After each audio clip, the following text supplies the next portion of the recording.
The northern wind carried the scent of cold stone and burning oak through the corridors of Blackthorne Keep.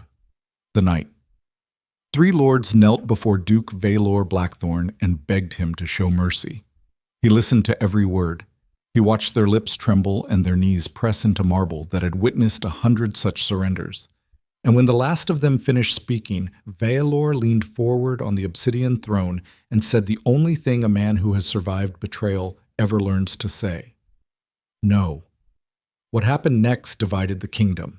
And if you stay until the very end of this story, you will understand why even his enemies never spoke his name without lowering their voices first. The torches along the eastern gallery had burned low by the time Vaelor Blackthorne dismissed the last of his war council. 7 men had filed out of the chamber with their gazes fixed on the floor, none willing to meet the Duke's eyes after 3 hours of deliberation that had resolved nothing. The territorial disputes along the Ashcroft border had festered for 6 months. Trade caravans burned, villages emptied, and every diplomatic overture from the southern provinces arrived wrapped in language so ornate it could only be concealing a threat. Vaelor stood alone before the massive cartographic table that dominated the center of the room.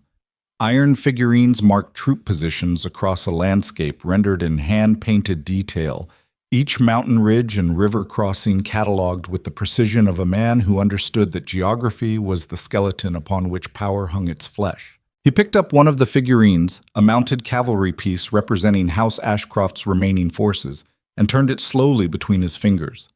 The metal was cold. Everything in Blackthorne Keep was cold. He preferred it that way. "You are still here." His voice did not rise. It never needed to. From the shadows near the doorway, Lord Chancellor Edric Vane stepped forward. A tall man with silver threading his dark hair and a face that had been diplomatic for so long it had forgotten how to be honest. Vane had served 3 generations of Blackthorns. He had outlasted 2 dukes, a famine, and a civil uprising. Survival was his only genuine talent. "My lord, the Ashcroft delegation arrives at dawn. I thought you might wish to review the terms one final time." "I wrote the terms, Vane. I do not need to review my own mind." Vane hesitated. The pause was barely perceptible, but Vaelor caught it the way a predator catches the stutter in a heartbeat. 20 years of reading men across negotiation tables and battlefields had given him an instinct for the space between what a man said and what a man meant. "Speak," Vaelor said. "The marriage clause. Some members of the council believe it may be perceived as unnecessarily aggressive." "Aggressive?" Vaelor set the figurine down on the map, directly atop the Ashcroft capital. "Their house is bankrupt. Their military strength has been halved in 2 seasons. Their Lord Father gambled his treasury on a mining venture that collapsed before the first shaft was dug. And the only thing preventing their complete dissolution is the fact that I have not yet decided whether absorbing their territory is worth the administrative burden." He turned to face Vane fully. "Offering their daughter a position as Duchess of Ravenspire is not aggression, Chancellor. It is the most generous act I have committed in a decade." "The lady herself may not see it that way." "The lady herself has no alternatives." Vane folded his hands behind his back. "Lady Seraphina Ashcroft is not her father, my lord. She has managed the Ashcroft estate correspondence for 2 years. She negotiated the grain compact with the Eastern Marches without any formal authority to do so. The Southern merchants speak of her with a respect they do not extend to Lord Ashcroft himself." Vaelor's expression did not change. "You are telling me she is competent." "I'm telling you she is not a woman who will be easily managed." Something shifted behind Vaelor's eyes. Not amusement, not irritation. Something deeper and more dangerous. The recognition of a variable he had not fully calculated. He turned back to the map and studied the terrain between Blackthorne Keep and the southern border as though the answer to a question he had not yet asked might be hidden in the contour lines. "Good," he said quietly. "I have no use for a woman who can be easily managed. I have plenty of those already, and none of them are worth the air they consume." Vane allowed himself the smallest exhale. "Then the terms stand as written." "The terms stand. The Ashcrofts accept or they collapse. There is no third option." The Chancellor bowed and withdrew, and Vaelor Blackthorne stood alone in the cartographic chamber, staring at the iron figurine he had placed on the Ashcroft capital. his thumb pressed against the edge of the table until the wood bit into skin. He had built everything in this keep through the systematic elimination of weakness. Every alliance tested, every friendship weighed against its potential for treachery, every emotion catalogued and filed under the heading of liability. It was not cruelty, though the kingdom called it that. It was architecture. The architecture of the man who had learned at 14 years old, standing over his father's coffin, while three of his father's most trusted advisors quietly divided the Blackthorne fortune among themselves. That trust was the most expensive currency in existence and the one most frequently counterfeited. He did not hate the Ashcrofts. Hatred required emotional investment, and Vaelor Blackthorne had divested from emotion the way a shrewd merchant divests from a failing enterprise. What he felt was something colder and more functional. He recognized an opportunity. A strategic marriage that would absorb the southern territory without the cost of military conquest. A duchess who would legitimize his expansion in the eyes of the noble assembly. A woman who, according to every intelligence report his spymaster had compiled, possessed a mind sharp enough to be useful and a bloodline prestigious enough to silence the whispers of the old families who still considered the Blackthornes too brutal for the upper echelons of aristocratic society. It was a perfect calculation, and Vaelor Blackthorne trusted perfect calculations least of all. The Ashcroft delegation arrived not at dawn but 3 hours past it, a delay that every member of the Blackthorne court understood as a deliberate insult. Lord Ashcroft's carriage bore the family crest, a silver falcon clutching a broken chain, and it rolled through the iron gates of the keep trailing 6 mounted guards whose armor showed the dull patina of metal that had not seen a proper armorer's attention in months. Vaelor watched from the upper gallery, his arms folded across his chest, his face betraying nothing. Beside him, Commandant Dravek, the head of his personal guard, catalogued the arriving soldiers with the professional assessment of a man whose entire career had been spent determining how quickly he could kill the people in any given room. 6 guards, 3 of them are past 40. The horses are underfed. I have eyes, Dravek. Just confirming what yours are telling you, my lord. If this is a military house, I am a silk merchant. The carriage door opened, and Lord Harlan Ashcroft descended first, a broad man going soft at the middle, his face carrying the permanent flush of someone who had spent too many evenings with a wineglass and too few with a ledger. He straightened his coat with an exaggerated dignity that fooled no one. Then Seraphina stepped out. Vaelor's hands tightened against his forearms. She was not what the intelligence reports had prepared him for. The documents had described her as competent, educated, possessed of a sharp political instinct. What they had failed to capture was the quality of her movement. She descended from the carriage the way a general descends from a command post, scanning the courtyard with eyes that were not merely observing, but inventorying. Every guard position, every sight line, every architectural feature that might indicate the defensive priorities of the man who owned this fortress. She was not afraid. That single observation recalculated everything. Interesting, Dravek murmured. Shut up, Vaelor said, but he did not move from the gallery.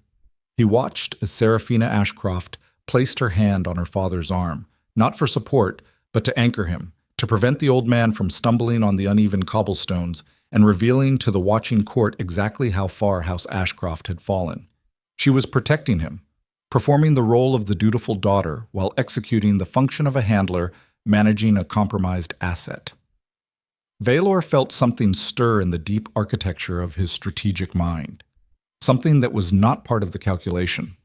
He identified it immediately, isolated it, and filed it in the category reserved for emotions that could not be permitted to influence operational decisions. It was admiration. And admiration, in the vocabulary of Duke Vaelor Blackthorne, was simply the first syllable of a word that ended in obsession. The formal reception took place in the Onyx Hall, a cavernous chamber whose walls were lined with black marble veined in silver. The Blackthorne ancestors stared down from towering portraits, each face harder than the last, a visual genealogy of men who had mistaken severity for strength until Vaelor had perfected both. The court assembled in full ceremonial dress, silk and velvet and gold thread arranged in precise hierarchies of color and cut that announced every family's status, ambition, and allegiance without a single word being spoken. This was the language Vaelor had mastered before he could ride a horse, the silent vocabulary of power. Lord Ashcroft delivered his opening address with the practiced cadence of a man reading words someone else had written. Vaelor listened with the patience of a surgeon waiting for anesthesia to take effect. House Ashcroft extends its deepest gratitude for the hospitality of Blackthorne Keep. The union of our families will strengthen the bonds between North and South and usher in an era of prosperity for all the realm.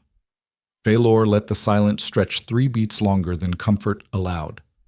Then he spoke.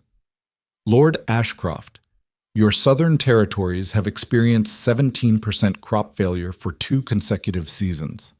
Your treasury holds roughly 4 months of operational funding at current expenditure rates, and the 3 merchant guilds that sustained your trade infrastructure have each quietly begun rerouting their caravans through the eastern marches to avoid the bandit activity your military has been unable to suppress. He paused. Let us dispense with the language of mutual benefit and speak honestly. You are here because you have no other options. I am here because absorbing your territory through marriage is less expensive than doing so through war. The prosperity this union will usher in is mine. You are purchasing survival. The court went still. Not the stillness of shock, but the stillness of an audience watching a blade find its mark. Lord Ashcroft's face darkened. His mouth opened, but before any sound emerged, Seraphina's voice cut through the silence like a thread of steel. And what does the great Duke of Ravenspire purchase exactly? Every head in the Onyx Hall turned. Seraphina stood beside her father, her posture as composed as a marble column, but her eyes held a heat that had nothing to do with submission. She looked directly at Vaelor, and the audacity of that gaze sent a visible ripple through the assembled nobles. Women did not challenge the Duke. Men did not challenge the Duke. The fundamental operating principle of Blackthorne Keep was that the Duke existed beyond the reach of challenge. Vaelor studied her. The calculation behind his eyes shifted, reconfigured, and produced an expression that no member of his court had ever seen before. He smiled. You believe I am purchasing something, Lady Ashcroft? You itemize my family's deficiencies with the thoroughness of a man who has already decided the transaction is complete, which means either you are careless enough to reveal your entire strategic position in a public setting, or you are confident enough to believe that full transparency will not affect the outcome. She held his gaze. I am curious which it is. And if I told you it was both? Then I would tell you that a man who believes his power is immune to challenge has never been challenged by the right person. The silence in the Onyx Hall was absolute. Lord Ashcroft had gone pale. Chancellor Vane's hands were clasped so tightly his knuckles had whitened. Commandant Dravek, standing at the periphery, allowed himself the faintest nod of professional appreciation. Vaelor leaned forward on the obsidian throne. Lady Ashcroft, you have just publicly implied that the Duke of Ravenspire operates from a position of arrogance in his own court, before his own assembly, surrounded by men who would cheerfully destroy your family for significantly less provocation. Either you are remarkably brave or catastrophically foolish. I am neither. I am simply not willing to enter a marriage pretending that the man I am marrying does not enjoy watching people kneel. Something detonated behind Vaelor's composure. Not anger. Something far more complex. The recognition that the woman standing before him had done in 40 seconds what no advisor, no enemy commander, no rival lord had accomplished in a decade of trying. She had read him accurately, and she had said it to his face. Leave us, Vaelor said. The court hesitated. Everyone, now! The Onyx Hall emptied with the efficiency of a space that had learned to obey without the luxury of deliberation. Silk rustled. Boot heels struck marble. Lord Ashcroft cast a desperate glance at his daughter, but Seraphina's hand on his arm was a command he had learned to follow, and he shuffled out with the others. The doors closed with the resonance of a vault sealing shut. Vaelor descended from the throne. Each step echoed in the emptied chamber. He crossed the distance between the dais and the place where Seraphina stood until only 6 feet separated them. You know what you just did? I told the truth in a room full of people who have forgotten what it sounds like. You undermined me before the entire Northern Court. I clarified the terms of engagement. You want a transaction. I am making certain you understand that the commodity you are acquiring has a mind of its own." Vaelor's jaw tightened. The muscles along his neck corded with a tension that had nothing to do with diplomacy and everything to do with the collision between a man who had systematically removed every variable he could not control and a woman who had just demonstrated that she was precisely the kind of variable he could not afford. "Your family needs this marriage." "My family needs to survive. Those are not the same thing." "In my experience, Lady Ashcroft, they are identical." "Then your experience has been limited to dealing with people who had already surrendered before the conversation began." She took a single step closer. Not confrontational, deliberate. "I am not my father. I will not stand in your hall and pretend that desperation and gratitude are the same emotion. If you want a wife who will bow and disappear into the architecture of your court, you chose the wrong Ashcroft."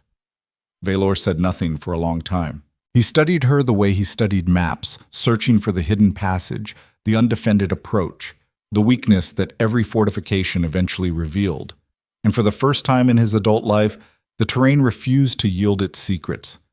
"You are either the most dangerous woman I have ever met," he said, "or the most valuable. Perhaps I am both."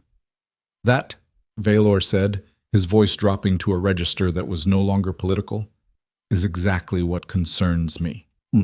The marriage was formalized 3 days later in a ceremony so austere it bordered on hostility. No garlands, no musicians, no poetry recited by court laureates, just the legal signatures witnessed by Chancellor Vane, the military attestation provided by Commandant Dravik, and the transfer of territorial rights documented in a contract whose length exceeded the marriage vows by a factor of 12. Serafina signed her name with the same steady hand she had used to manage her family's collapsing estate correspondence. She did not look at Vaelor during the signing. She did not need to. She could feel his attention the way a person feels a change in atmospheric pressure, an invisible weight pressing against every surface of her awareness. That night, alone in the Duchess's chambers, a suite of rooms so vast and so impeccably furnished that its luxury felt less like a gift and more like a gilded perimeter, Serafina stood at the window and studied the landscape below. Blackthorne Keep occupied the highest point in the northern dominion. From this altitude, the world stretched in every direction like a kingdom rendered in miniature. Torchlight from the outer walls created a perimeter of flame against the darkness, and beyond that perimeter, the northern wilderness extended in silence. She pressed her palm against the cold glass and allowed herself one moment of honest inventory. She was 23 years old. She was married to a man whose reputation for ruthlessness was not exaggerated. Her family's survival depended on her performance in a court where every smile concealed a calculation and every courtesy disguised a threat. And the man she had married had looked at her across the onyx hall, not with the eyes of a husband meeting his wife, but with the eyes of a collector who had acquired a piece he was not entirely certain he could contain. The knock at the door was precise. 3 strikes. Even his knocking carried authority. "Enter," she said, and did not turn from the window. Vaelor stepped into the chamber. He had removed the formal coat, and in the simpler clothing beneath it, the architectural precision of his build was more apparent. Broad shoulders, a frame that carried no excess. The body of a man who understood that physical discipline was the foundation upon which every other form of discipline was constructed. "You did not attend the reception." "I was not aware my attendance was required at a celebration of my own acquisition." Vaelor closed the door. "You intend to make every interaction a negotiation. You intend to make every interaction a demonstration of control. At least my approach has the virtue of honesty." He moved further into the room, and Serafina turned from the window to face him. The candlelight caught the angles of his face, and for a brief moment, beneath the iron composure and the calculated stillness, she glimpsed something she had not expected. Exhaustion. Not the physical exhaustion of a man who had worked too long. Something deeper. The structural fatigue of a person who had maintained an impenetrable exterior for so long that the maintenance itself had become the heaviest burden he carried. "You looked at me differently in the Onyx Hall," Serafina said. "Not when I challenged you, after, when the court was leaving. You are perceptive. You were not angry. You were relieved." The word landed between them with the weight of a truth neither had intended to expose. Vaelor's expression fractured for an instant. a hairline crack in the obsidian facade, and then the architecture rebuilt itself with the speed of long practice. Do not mistake observation for understanding, Lady Blackthorne. Do not mistake a new name for a new identity, Duke Blackthorne. He stood in the center of her chamber, and the distance between them was not measured in feet, but in the carefully maintained systems of control that each had constructed to survive their respective versions of a world that punished vulnerability. This marriage will function on my terms, Vaelor said. This marriage will function. The terms are what we will spend the rest of our lives negotiating. He held her gaze for a count of 5. Then he turned and walked toward the door. His hand gripped the iron handle, and he paused without looking back. The court will test you. Every duchess who has entered this keep has been measured, probed, and evaluated within the first month. Those who passed became assets. Those who failed became cautionary tales. And which would you prefer? Vaelor opened the door. The torchlight from the corridor cast his silhouette in sharp relief against the darkened chamber. I would prefer, he said quietly, something I have never seen before. The door closed.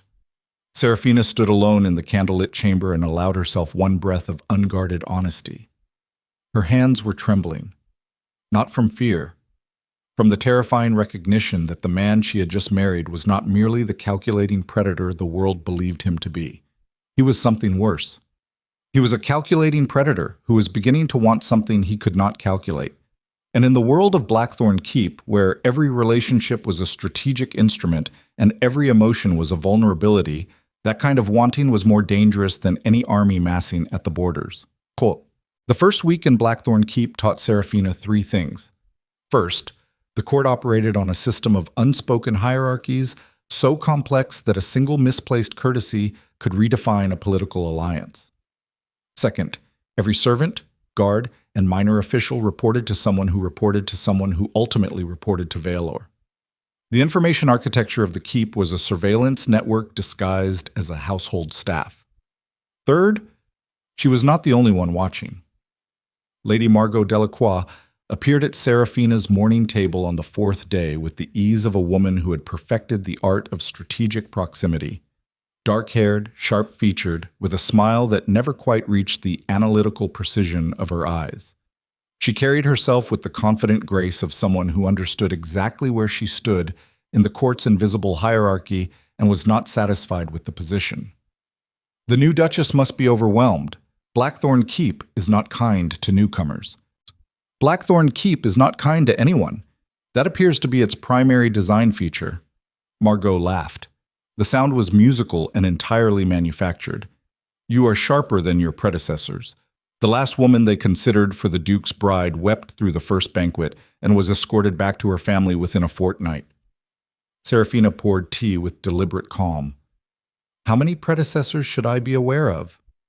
3 formal candidates, 2 who made it to the negotiation stage, none who lasted past the first audience.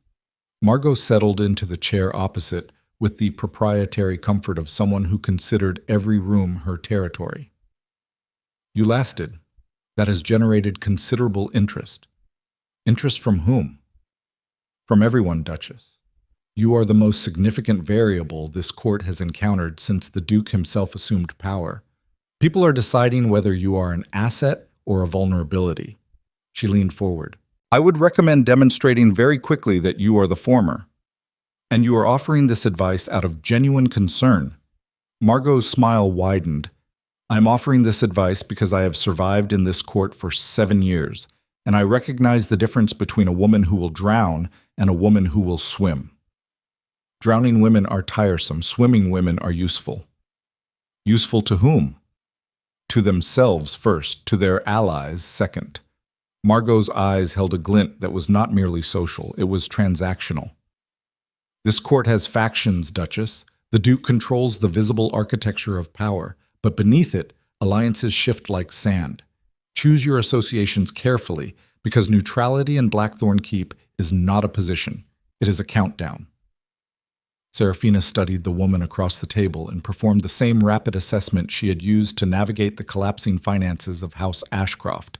Margot Delacroix was offering herself as a guide, which meant she needed something Serafina possessed: access, proximity to the Duke, the currency that only a duchess could spend. I appreciate the orientation, Lady Delacroix. I will keep your counsel in mind. Margot rose with fluid grace. At the doorway, she paused and delivered the final line with the precision of a woman who had rehearsed it. One more thing, Duchess. The Duke watches everyone, but lately he has been watching you with an intensity that his court has never seen directed at another human being. She let the observation settle. That kind of attention from Vaelor Blackthorne is either the most powerful protection in the kingdom or the most dangerous exposure. Make certain you know which one before it matters. She was gone before Seraphina could respond. Bus. That evening, Vaelor summoned Seraphina to the cartographic chamber. She found him standing over the same table where, days before, he had placed an iron figurine on her family's capital. The figurine was still there, a small detail that spoke volumes about the way the Duke's mind catalogued his acquisitions. Chancellor Vane informs me that you have spent the past 3 days requesting access to the keep's financial records. I have. Why? Because I managed my family's treasury for 2 years, and the accounting methodology I observed in the preliminary documents your steward provided contains at least 3 structural inefficiencies that are costing this estate between 8 and 12% of its annual revenue. Vaelor turned to look at her. The expression on his face was unreadable, but the quality of his attention had changed. It was no longer the predatory assessment of their first encounter. It was something more granular. He was recalculating. You identified structural inefficiencies in 3 days. I identified them in 3 hours. I spent the remaining time verifying my initial assessment. And you are telling me this because you want access to the full financial architecture. I am telling you this because wasting revenue is a strategic vulnerability, and I assume the Duke of Ravenspire would prefer to be informed of vulnerabilities rather than left to discover them when they become crises. Vaelor crossed his arms. The gesture was not defensive. It was evaluative. He studied her the way a master craftsman studies an unfamiliar tool, testing its weight and balance before deciding whether it belongs in his collection. You are attempting to make yourself indispensable.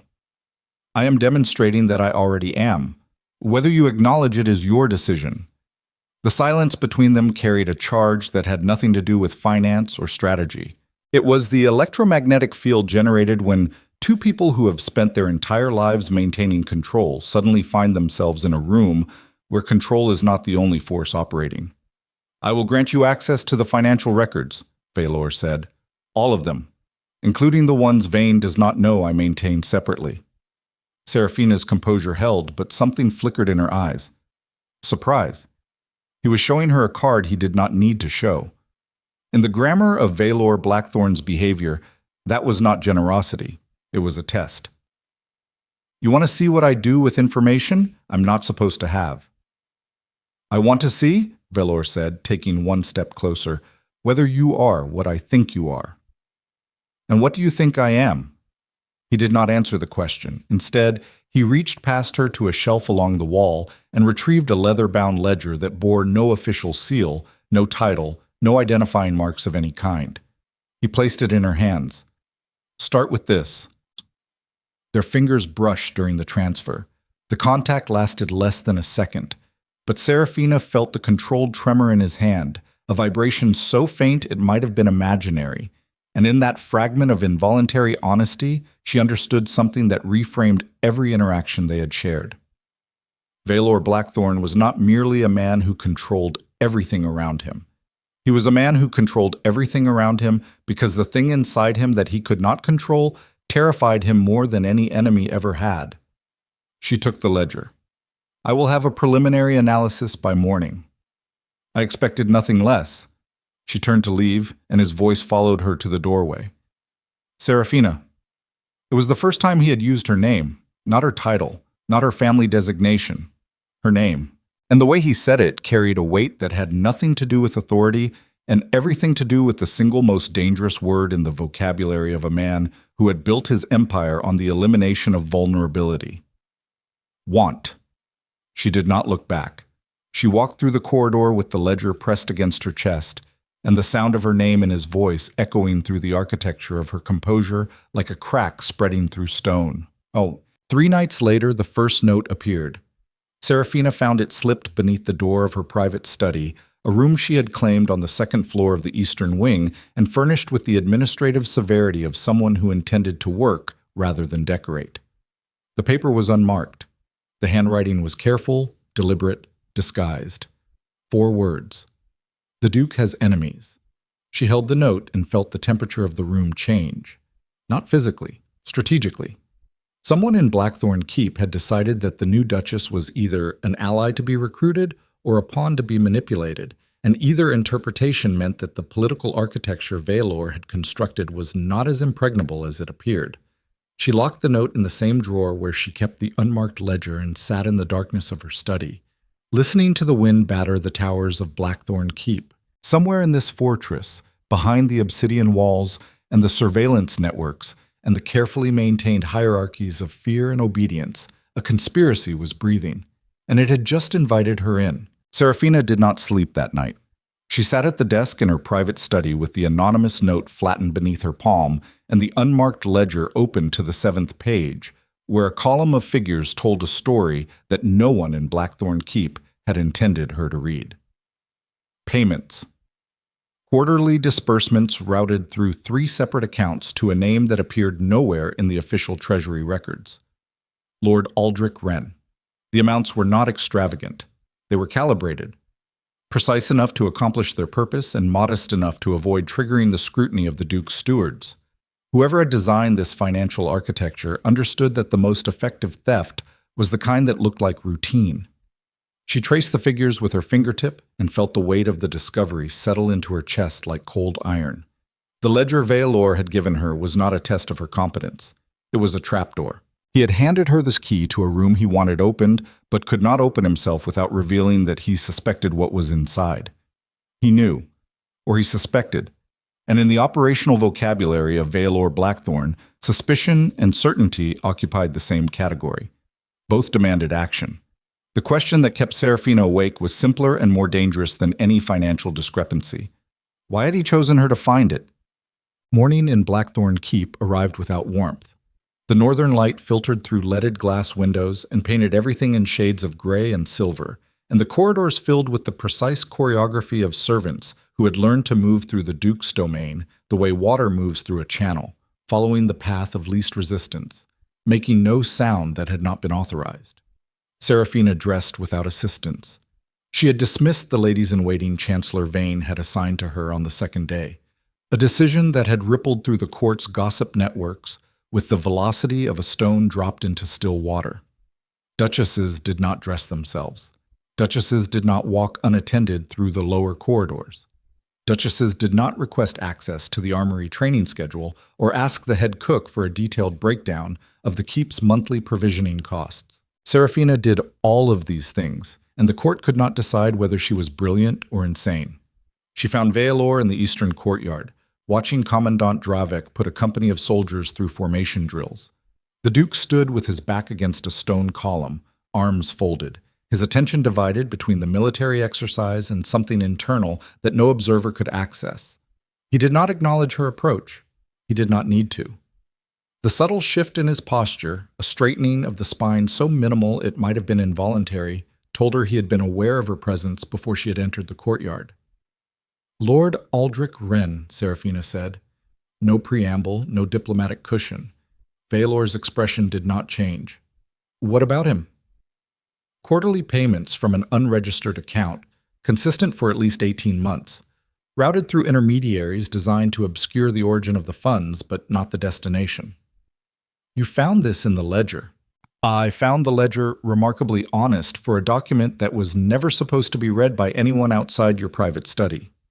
Vaelor turned his head just enough to look at her directly. The morning light caught the sharp geometry of his face and revealed the fatigue he carried beneath the surface. Not the weariness of a single sleepless night, but the accumulated exhaustion of a man who had been running calculations against threats for so long that the calculations had become indistinguishable from consciousness itself. Lord Wren sits on the Royal Advisory Council. He controls the Northern Grain Distribution Network.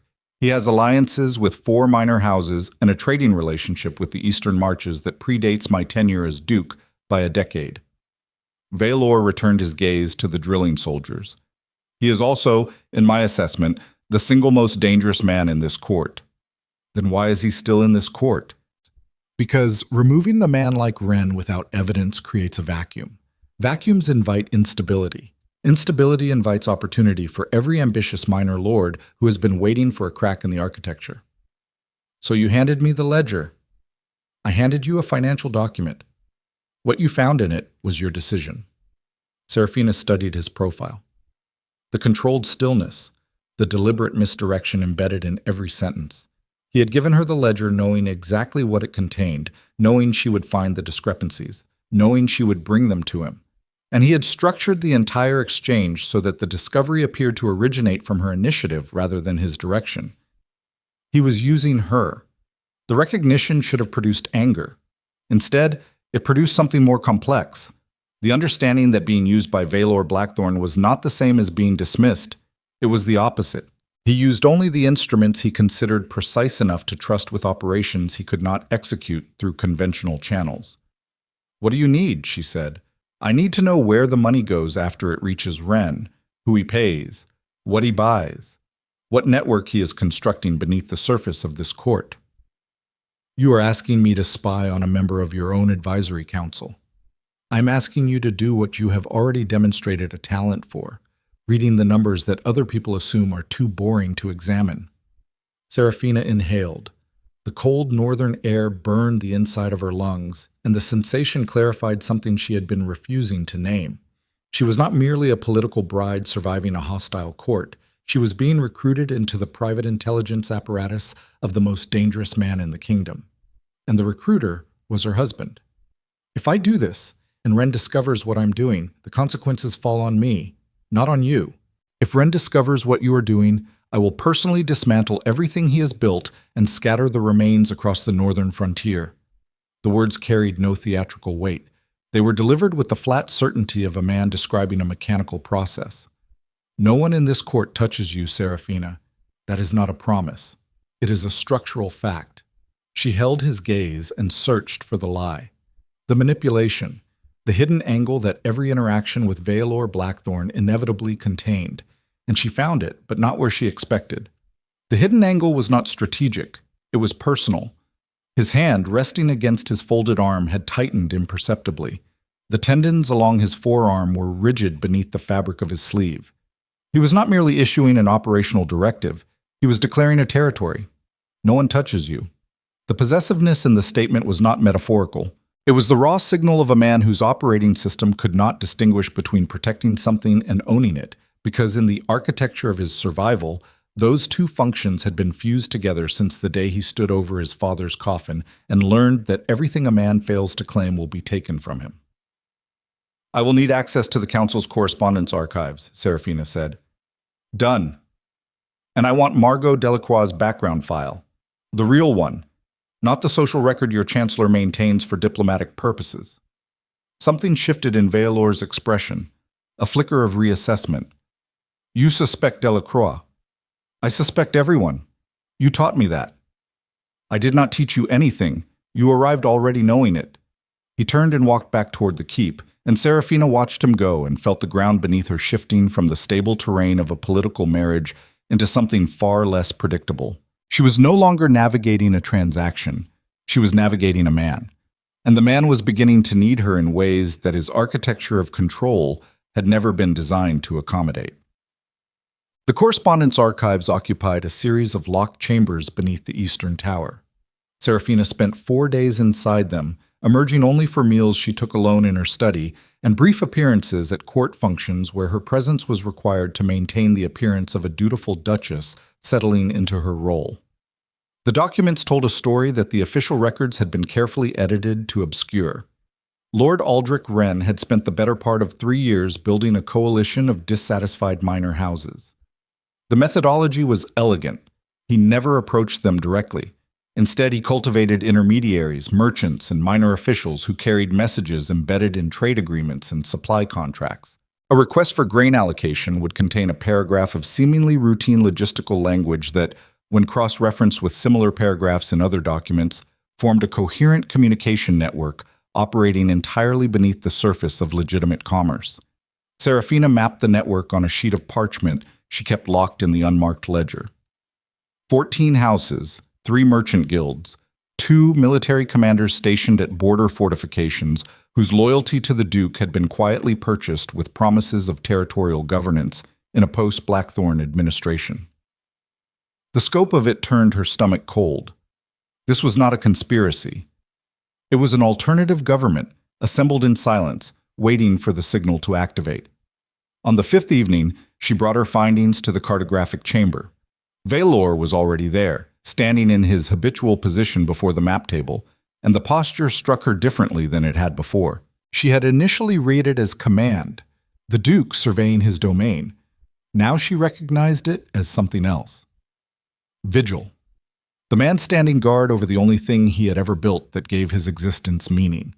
She spread the parchment across the table beside the iron figurines and said nothing while Vaelor studied it. His eyes moved across the mapped network with the speed and precision of a man who had been trained to read strategic intelligence before he was old enough to understand why such training was necessary. The silence lasted 2 full minutes. When he finally spoke, his voice had dropped to a register she had not heard before. Quiet, controlled. The voice of a man who had just confirmed a fear he had been carrying for longer than he would ever admit. 14 houses. 14 that I can confirm through financial documentation. There may be more operating through channels I have not yet identified. Wren has been building this for 3 years. At minimum. The earliest correspondence I found dates to 37 months ago. But the network's sophistication suggests a planning phase that preceded the first documented communication. Vaelor placed both hands flat on the table. The gesture was not theatrical. It was structural. A man bracing himself against a surface because the weight of what he had just learned required physical redistribution. He sat across from me in council meetings, every week, for 3 years. He debated tax policy and military funding and trade regulations. He agreed with my positions on border security. He argued against my positions on noble taxation. He performed the function of a loyal opposition so convincingly that I used him as evidence that my court tolerated dissent. He played you. The words hung in the air between them, and Serafina watched something happen to Vaelor Blackthorne that she suspected no other living person had ever witnessed. His composure did not crack. It restructured. The architecture of control that defined every aspect of his public existence rearranged itself around the new information, and for 3 seconds during the transition, the raw machinery beneath the surface was visible. Fury. Not the performative anger of a powerful man asserting dominance. The deep structural fury of a man who had dedicated his entire existence to the elimination of vulnerability and had just discovered that the most dangerous vulnerability had been sitting at his own table, eating his food, breathing his air for over 1,000 days. "How do you want to handle it?" Serafina said. "Handle it." Vaelor's jaw tightened. "Wren has built a shadow government inside my kingdom. He has turned 14 noble houses against me. He has compromised 2 of my border commanders. This is not a situation that gets handled. This is a situation that gets ended. If you move against him now, you confirm to every house in his network that you are aware of the conspiracy. They scatter, they go underground, they rebuild somewhere you cannot see them. And if I wait, I give him time to finish what he has started. You wait until you know who gives the signal. Wren is the architect, but architects do not operate alone. Someone is funding the military component. Someone has promised the minor houses something significant enough to justify the risk of treason against the Duke of Ravenspire. Find that person, and you do not just dismantle the network, you pull it out by the root." Vaelor stared at her.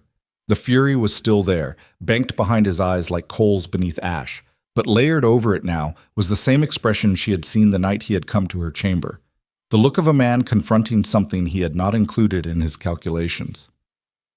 "You are not telling me what I want to hear." "No, I am telling you what you need to hear. You have a court full of people who will tell you what you want to hear. You married me for a different function." The silence that followed was not empty. It was pressurized. 2 people standing on opposite sides of a table covered in evidence of betrayal, each carrying the weight of a partnership that had crossed the boundary between strategic and personal without either of them granting permission for the crossing. "I married you," Vaelor said, "because your family was bankrupt and the territorial absorption was cost-effective. Keep telling yourself that. His hands curled into fists against the table, not from anger toward her, from something he could not name and would not acknowledge. The thing inside him that her presence had activated, the wanting that his architecture of control had never been designed to process, was pressing against the walls of its containment with increasing force. And the woman standing across from him, the woman who read financial documents the way he read battlefields, who had dismantled a 3-year conspiracy in 5 days, who looked at him without flinching and told him truths that every other person in his kingdom was too afraid to speak, was the reason the containment was failing. "We wait," he said finally. "We identify the funding source. We map the military component. And when we move once, and we move completely." "Agreed." "And Serafina?" He straightened. The Duke reassembled before her eyes, each piece of the public architecture clicking into place with the precision of armored plates. "This conversation did not happen. As far as the court is concerned, you are a duchess reviewing household finances. Nothing more." "Of course. I am merely a wife settling into her new home." "Merely." The word left his mouth with an edge that cut in 2 directions. "There's nothing mere about you, and we both know it." She gathered the parchment and the ledger and walked toward the door. And this time, he did not call her name. He did not need to. The silence between them had developed its own vocabulary, and what it said in that moment was louder than anything either of them could have spoken aloud. Okay. The second note appeared 6 days after the first. Same unmarked paper, same disguised handwriting, but the message had escalated. The Duke's enemies are closer than he knows. The Northern Assembly will be the stage. Choose your side before the curtain rises. Serafina read the note in the gray morning light of her study and felt the dimensions of the conspiracy shift around her. Whoever was sending these messages knew about the upcoming Northern Assembly, a gathering of the realm's most powerful noble houses scheduled for the following month. They knew about the conspiracy, and they were attempting to recruit the Duchess of Blackthorne to a cause that was aimed directly at her husband. She had 2 options: show the note to Vaelor and confirm that the conspiracy was accelerating, or keep it hidden and use it to identify the sender, which would give her an intelligence advantage that operated independently of the Duke's surveillance network. She chose the second option and locked the note beside the first. It was the first secret she had kept from Vaelor Blackthorne. And as she turned the key in the drawer, she understood with visceral clarity that she had just crossed a line that the Duke's architecture of control was specifically designed to detect. If he found out, trust would be the first casualty, and trust, in the volatile chemistry of what was building between them, was the only compound preventing everything from detonating. Tit. The weeks that followed compressed time into a series of escalating confrontations. Vaelor conducted council meetings with the precision of a man who knew that one of the faces around the table was building an army to destroy him. He debated policy with Lord Wren. He approved trade agreements that Wren's network had quietly structured to benefit the rebel coalition.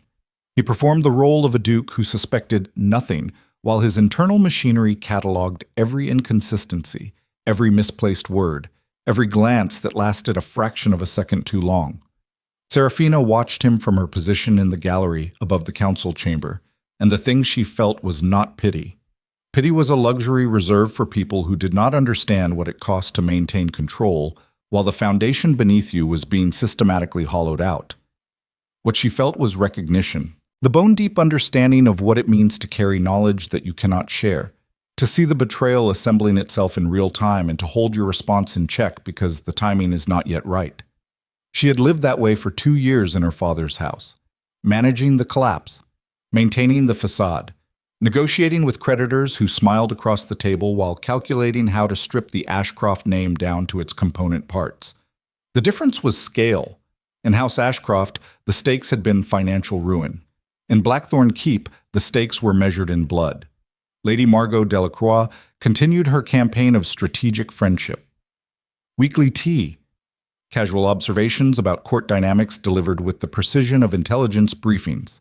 Serafina accepted the information and cataloged it alongside her own findings, building a parallel map of the court's loyalties that grew more detailed and more alarming with each passing day. Margot never mentioned Lord Wren directly. That omission was itself a data point. In a court where gossip served as the primary social currency, the absence of commentary about a specific individual was as revealing as an accusation. On the evening before the Northern Assembly, Serafina returned to her study and found a third note. This one was different, longer, more urgent, and it contained a name she had not expected. Chancellor Vane will propose a restructuring of territorial authority at tomorrow's assembly. The proposal will strip the Duke of direct control over the southern provinces and redistribute governance to a council of noble houses. Wren's coalition has the votes. The Duke does not know. This is your last chance to decide where you stand. Serafina read the note 3 times. Her hands were steady, but her pulse had accelerated to a rate that her body recognized as combat preparation. Chancellor Vane, the silver-haired diplomat who had served 3 generations of Blackthorns. The man Vaelor trusted to manage the administrative machinery of the kingdom. The betrayal was not coming from an outsider. It was coming from inside the innermost circle. She stood in her darkened study and made a decision that would determine the trajectory of everything that followed. She could continue to keep the notes secret. She could protect her independent intelligence advantage. She could maintain the strategic separation that kept her options open in a court where loyalty was the most expensive gamble anyone could make. Or she could walk down the corridor to the Duke's private chambers and tell him that the man who had stood beside his family for 3 generations was about to destroy him. She chose Vaelor. She chose him not because she had calculated the strategic advantage, not because the political math favored disclosure. She chose him because somewhere in the weeks of shared intelligence and silent partnership, and the accumulating weight of a connection that neither of them had authorized, the calculation had stopped being the primary operating system. She knocked on his chamber door at midnight. 3 strikes. The same rhythm he used. The door opened. Vaelor stood in the threshold, and the look on his face told her he had not been sleeping. He had been standing in the dark, running scenarios against threats he could feel but could not see, the way a man feels the vibration of approaching cavalry through the soles of his boots before the first rider crests the horizon. "Vane," she said. One word. His face changed. Not the controlled restructuring she had witnessed in the cartographic chamber. Something raw, something that bypassed the architecture entirely and struck the foundation beneath it. "Tell me everything." She stepped inside. The door closed behind her. And in the darkness of the Duke's private chamber, with the Northern Assembly hours away and the conspiracy reaching its critical mass, Serafina Blackthorne told her husband the truth. All of it, including the note she had kept hidden. When she finished, the silence between them was not the pressurized silence of the cartographic chamber or the charged silence of the Onyx Hall. It was the silence of a detonation that has already occurred, the moment after the blast when the air itself has been displaced, and the world has not yet decided what shape it will take when it reconstitutes. "You kept the notes from me," Vaelor said. "Yes.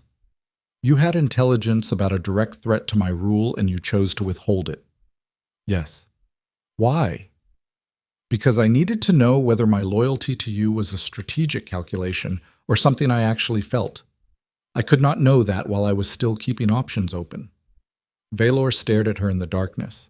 His breathing was controlled, but the effort of that control was visible in the movement of his chest, each breath drawn against a resistance that was not physical. "And what did you decide?" "I am standing in your chamber at midnight telling you that your most trusted advisor is going to betray you tomorrow. I think the decision is self-evident." He crossed the room in 3 steps, not toward her, past her, to the window, where the torchlight from the outer walls cast his face in alternating planes of fire and shadow. He pressed his forehead against the glass, and the gesture was so unguarded, so stripped of the performative control that defined every other moment of his public existence, that Serafina understood she was seeing something no one had seen since the 14-year-old boy who had stood over his father's coffin. A man confronting this fact that the one thing he could never fully control, the trust he placed in another person, had been simultaneously confirmed and violated in the same moment. "The assembly begins at dawn," he said. His voice had flattened into operational register. The Duke was back. The man behind the Duke had retreated to whatever fortified position he occupied during crisis. Vane will make his move in front of every noble house in the realm. If I stop him before the assembly, I confirm that my intelligence network has been compromised, and every conspirator goes to ground. If I let him begin and then dismantle the proposal in real time, I expose the conspiracy before the entire kingdom and eliminate any possibility of the coalition regrouping. You are going to let him walk into the trap. I'm going to let him build the trap around himself. And when every lord in his coalition has publicly committed to the restructuring, when they have all placed their names and their houses on the record, I am going to stand before the Northern Assembly and make a choice that none of them will survive. He turned from the window. His eyes found hers in the darkness, and what she saw in them was not the predatory calculation of their first meeting or the reluctant admiration of their early exchanges. It was the look of a man standing at the edge of something irreversible and choosing to step forward anyway. "Stay beside me tomorrow," he said. Was that a request or a command? It was neither. His voice dropped to the register that she had come to recognize as the frequency at which Vaelor Blackthorne stopped performing and started existing. It was the closest thing I know how to offer to asking for help. Serafina held his gaze across the darkened chamber, and the distance between them was no longer measured in feet or in the architecture of control or in the strategic calculations that had governed every previous interaction. It was measured in the single, terrifying unit of measurement that neither of them had ever trusted: honesty. "I will be beside you," she said. And in that moment, standing in darkness on the eve of a confrontation that would reshape the kingdom, two people who had spent their entire lives building fortifications against vulnerability made a decision that demolished every wall between them. Tomorrow, the Northern Assembly would convene. Tomorrow, Chancellor Vane would execute the final phase of a betrayal 3 years in the making. And tomorrow, Duke Vaelor Blackthorne would do something that would shatter centuries of noble convention and send a message across the continent that no rebellion, no conspiracy, no hidden coalition could survive the wrath of a man who had finally found the one thing he was willing to burn the world to protect. There was no going back, for either of them. Dawn came to Blackthorne Keep the way a blade comes to a throat. Slow, deliberate, inevitable. The gray light pressed through the narrow windows of the Duke's private chamber and found two people who had not moved from their positions for the better part of 4 hours. Vaelor stood at the war desk he kept beside the window, sketching troop dispositions on loose parchment with the focused intensity of a man who understood that the next 12 hours would determine whether his dynasty survived or became a footnote in someone else's history. Serafina sat in the chair across from him, reviewing the anonymous notes for the 7th time, searching the handwriting for any identifying characteristic she might have missed. Neither had slept. Neither had suggested sleep. The currency of the hours between midnight and dawn had been spent on operational planning, and what they had constructed in that time was not a defense, but a controlled demolition. Every scenario mapped, every contingency addressed. Every possible move by Vane and Wren anticipated and countered with the surgical precision of two minds that had discovered, in the crucible of shared crisis, that they operated on the same strategic frequency. Vaelor set down the quill. The assembly convenes in 3 hours. The noble houses will begin arriving within the hour. Wren's coalition will be seated in the Eastern Bloc, which gives them a unified position from which to vote as a single body when Vane introduces the restructuring proposal. And you will let them. I will let them commit. Every lord who votes in favor places his house on the record. Once the vote is cast, the evidence of coordinated conspiracy becomes a matter of public documentation rather than private intelligence. He looked at her. You understand what happens after. You strip them, publicly, before the entire assembly. I strip them of everything: titles, estates, military authority, every privilege that noble birth has afforded them for generations. And I do it while they are still standing in the hall with no opportunity to retreat, regroup, or claim they were coerced. The brutality of the strategy was not lost on Serafina. She had spent enough time studying Vaelor Blackthorne to understand that his methods were not driven by cruelty for its own sake. They were driven by a calculation that was older than his tenure as Duke, older than his father's death, older than the betrayals that had shaped him into the man he was.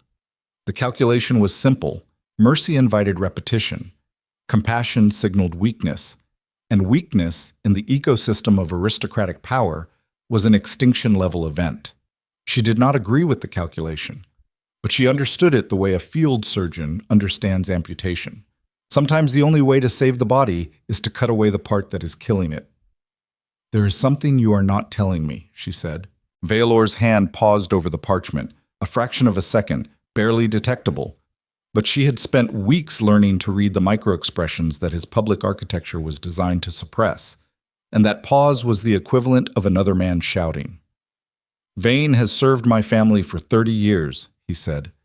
The words came out flat, stripped of inflection, the voice of a man excising something from his own chest and holding it at arm's length to examine it before discarding it.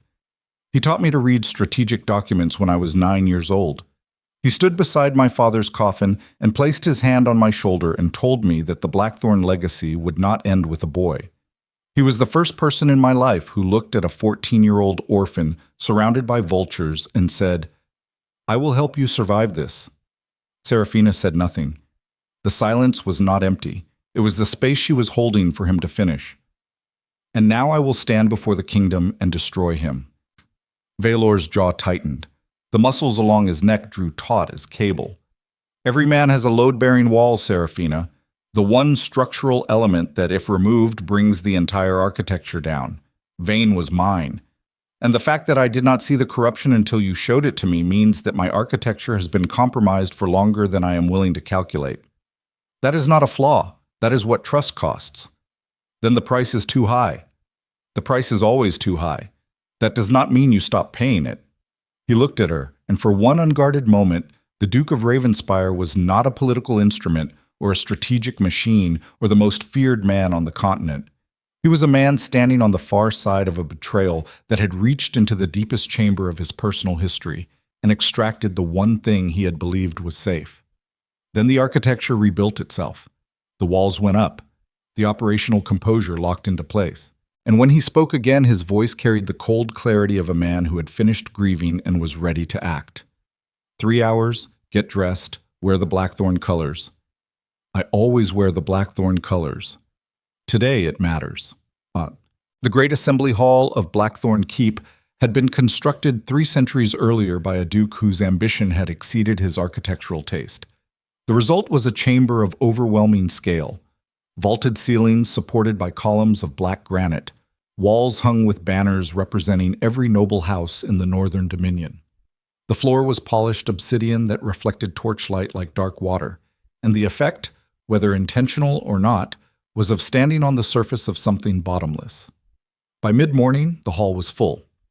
47 noble houses represented by their lords, their senior advisors, and their heirs. Military commanders in formal dress, trade representatives from the merchant guilds. And seated in the elevated gallery reserved for the duchy's inner circle, Chancellor Edric Vane, his silver hair immaculate, his hands folded in his lap with the serenity of a man who believed the next hour would unfold exactly as he had designed. Vaelor entered through the primary doors, not through the private entrance behind the throne that protocol afforded him. Through the main doors, the same doors every other lord had used, and the message was immediate. He was not descending from a position of elevated authority. He was walking into the room as an equal, a man among men. The distinction was subtle enough that most of the assembly missed it, but Wren did not. Serafina, walking 2 steps behind Vaelor's left shoulder, watched the flicker of confusion cross Wren's face before the older lord's diplomatic mask reasserted itself. Wren had not expected this. He had expected the Duke to sit on his elevated throne and project authority from above. The ground-level entrance disrupted whatever psychological staging the conspirators had planned. Good, Serafina thought. Let them adjust. Every adjustment consumes mental energy. Every consumed unit of mental energy is a unit not available for strategic execution. Vaelor took his position at the center of the hall. Not the throne, the floor. He stood on the obsidian surface with the torchlight carving shadows across his face and addressed the assembly with the measured cadence of a man who had rehearsed nothing because he did not need to rehearse what he already knew by heart. Lords of the Northern Dominion, the assembly is convened. Chancellor Vane has requested the floor for a governance proposal. I yield to the Chancellor. The simplicity of the opening was devastating in its restraint. No preamble, no assertion of authority, Just a man stepping aside and handing the stage to the person who intended to use it against him. Vane rose from the gallery. His descent to the assembly floor was measured, dignified, performed with the grace of a man who had been navigating political chambers for longer than most of the lords present had been alive. He carried a leather portfolio that Serafina recognized from the correspondence archives, the restructuring proposal, the document that would strip the Duke of Ravenspire of direct territorial authority and redistribute power to a council controlled by Wren's coalition. "My lords," Vane began, and his voice carried the warm authority of a statesman who had spent 3 decades perfecting the sound of trustworthiness. "The governance of the Northern Dominion has served us well under Duke Blackthorne's leadership. However, the territorial disputes of recent years and the economic pressures facing our southern provinces suggest that a more distributed model of authority may better serve the collective interests of our noble houses." He opened the portfolio. The proposal was detailed, comprehensive, and structurally sound. Vane presented it with the skill of a man who understood that the most effective weapon in a political chamber was not aggression, but reasonableness. Every clause was framed as pragmatic reform. Every redistribution of power was described as administrative efficiency. The language was so carefully calibrated that a casual observer might have concluded the Chancellor was simply proposing an organizational improvement rather than executing a coup. Serafina watched the assembly. The Eastern Bloc, Wren's coalition, maintained expressions of studied neutrality. The uncommitted lords listened with the cautious attention of men being asked to choose a side without being told there were sides. And Vaelor stood motionless at the center of the hall, his arms at his sides, his face revealing nothing, absorbing every word with the total recall of a man who would need to remember every syllable when the time came. Vane concluded his presentation. "I move that the Assembly vote on the Governance Restructuring Act. All houses in favor." The Eastern Bloc raised their hands. 14 houses, exactly the number Serafina had identified. Their lords held their arms aloft with the rigid determination of men who had crossed a line and could not retreat. 3 uncommitted houses raised their hands as well. 17 votes total. Vane turned to the remaining assembly. All opposed. 12 houses raised their hands, Vaelor's loyalists, the military commanders, the traditional aristocratic families whose allegiance to the Blackthorne dynasty was structural rather than transactional. "The motion carries," Vane announced. "By a margin of 17 to 12, the Northern Assembly approves the Governance Restructuring Act. The redistribution of territorial authority will commence immediately under the oversight of a transitional council composed of—" "Chancellor Vane!" Vaelor's voice cut through the hall like a crack-splitting stone. He had not raised his volume. He had lowered it. And the reduction in volume somehow amplified the authority behind it until every person in the chamber felt the temperature change. Vane stopped. For the first time since the proceedings began, something moved behind the Chancellor's diplomatic composure. Not fear. Not yet. Uncertainty. The particular species of uncertainty that infects a man who has rehearsed every possible outcome and is suddenly confronting one he did not include. "My Lord Duke, you have served this house for 30 years. I have had that honor, yes. You taught me to read strategic documents when I was a boy. You managed the transition of power after my father's death. You have been present at every critical decision this duchy has made for 3 decades. Vane's hands tightened on the portfolio. The movement was almost invisible, but Serafina caught it, and she knew Vaelor had caught it too. "Which is why I find it remarkable," Vaelor continued, his voice descending to the register that Serafina had learned to recognize as the frequency at which the Duke stopped negotiating and started executing, "that a man of your experience believed I would not discover the financial network you constructed with Lord Wren. The quarterly payments routed through unregistered accounts, the correspondence network embedded in trade agreements, the 37 months of systematic coalition building designed to assemble an alternative government inside my own kingdom." The hall went silent, not the attentive silence of an audience listening to a speech, the paralytic silence of a room full of people who have just realized they are standing on a surface that is about to give way beneath them. Vane's face changed. The diplomatic mask did not crack. It evaporated. Beneath it was something Serafina had never seen in the Chancellor's carefully managed expressions. Recognition. The specific recognition of a man who has just understood that the trap he built has been reversed. My lord, I do not know what intelligence has been— Do not! Vaelor's voice dropped to a whisper that carried to every corner of the vaulted chamber. Do not stand in this hall and attempt to manage me. Not today. Not after 30 years of service that you converted into 30 years of strategic positioning. You built this conspiracy on the foundation of my trust, Vane. You used the access I gave you because I believed you were the one person in this court whose loyalty was structural. And you weaponized that belief with a patience and a precision that I would admire if it were not aimed at my destruction. Vane straightened. The diplomat was gone. The man who remained was leaner, harder, stripped of the performative warmth that had been his most effective instrument for 3 decades.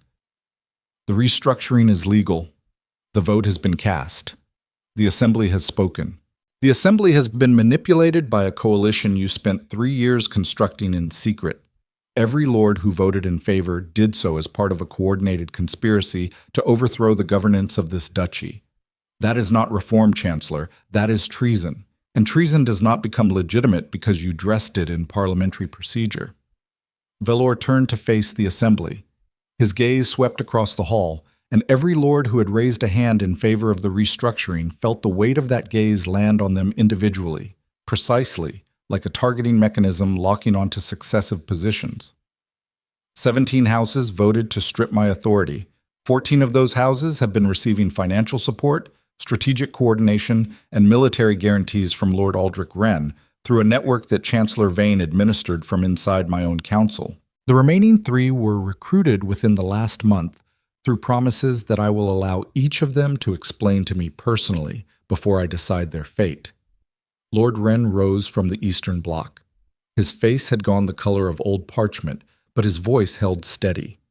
The man had not survived decades of aristocratic warfare without developing a capacity for composure under fire. You are making accusations without presenting evidence to this Assembly, my Lord Duke. Protocol requires protocol. Vaelor reached inside his coat and produced a leather-bound document, the unmarked ledger. He placed it on the obsidian floor at the center of the hall with the deliberate care of a man placing a loaded weapon.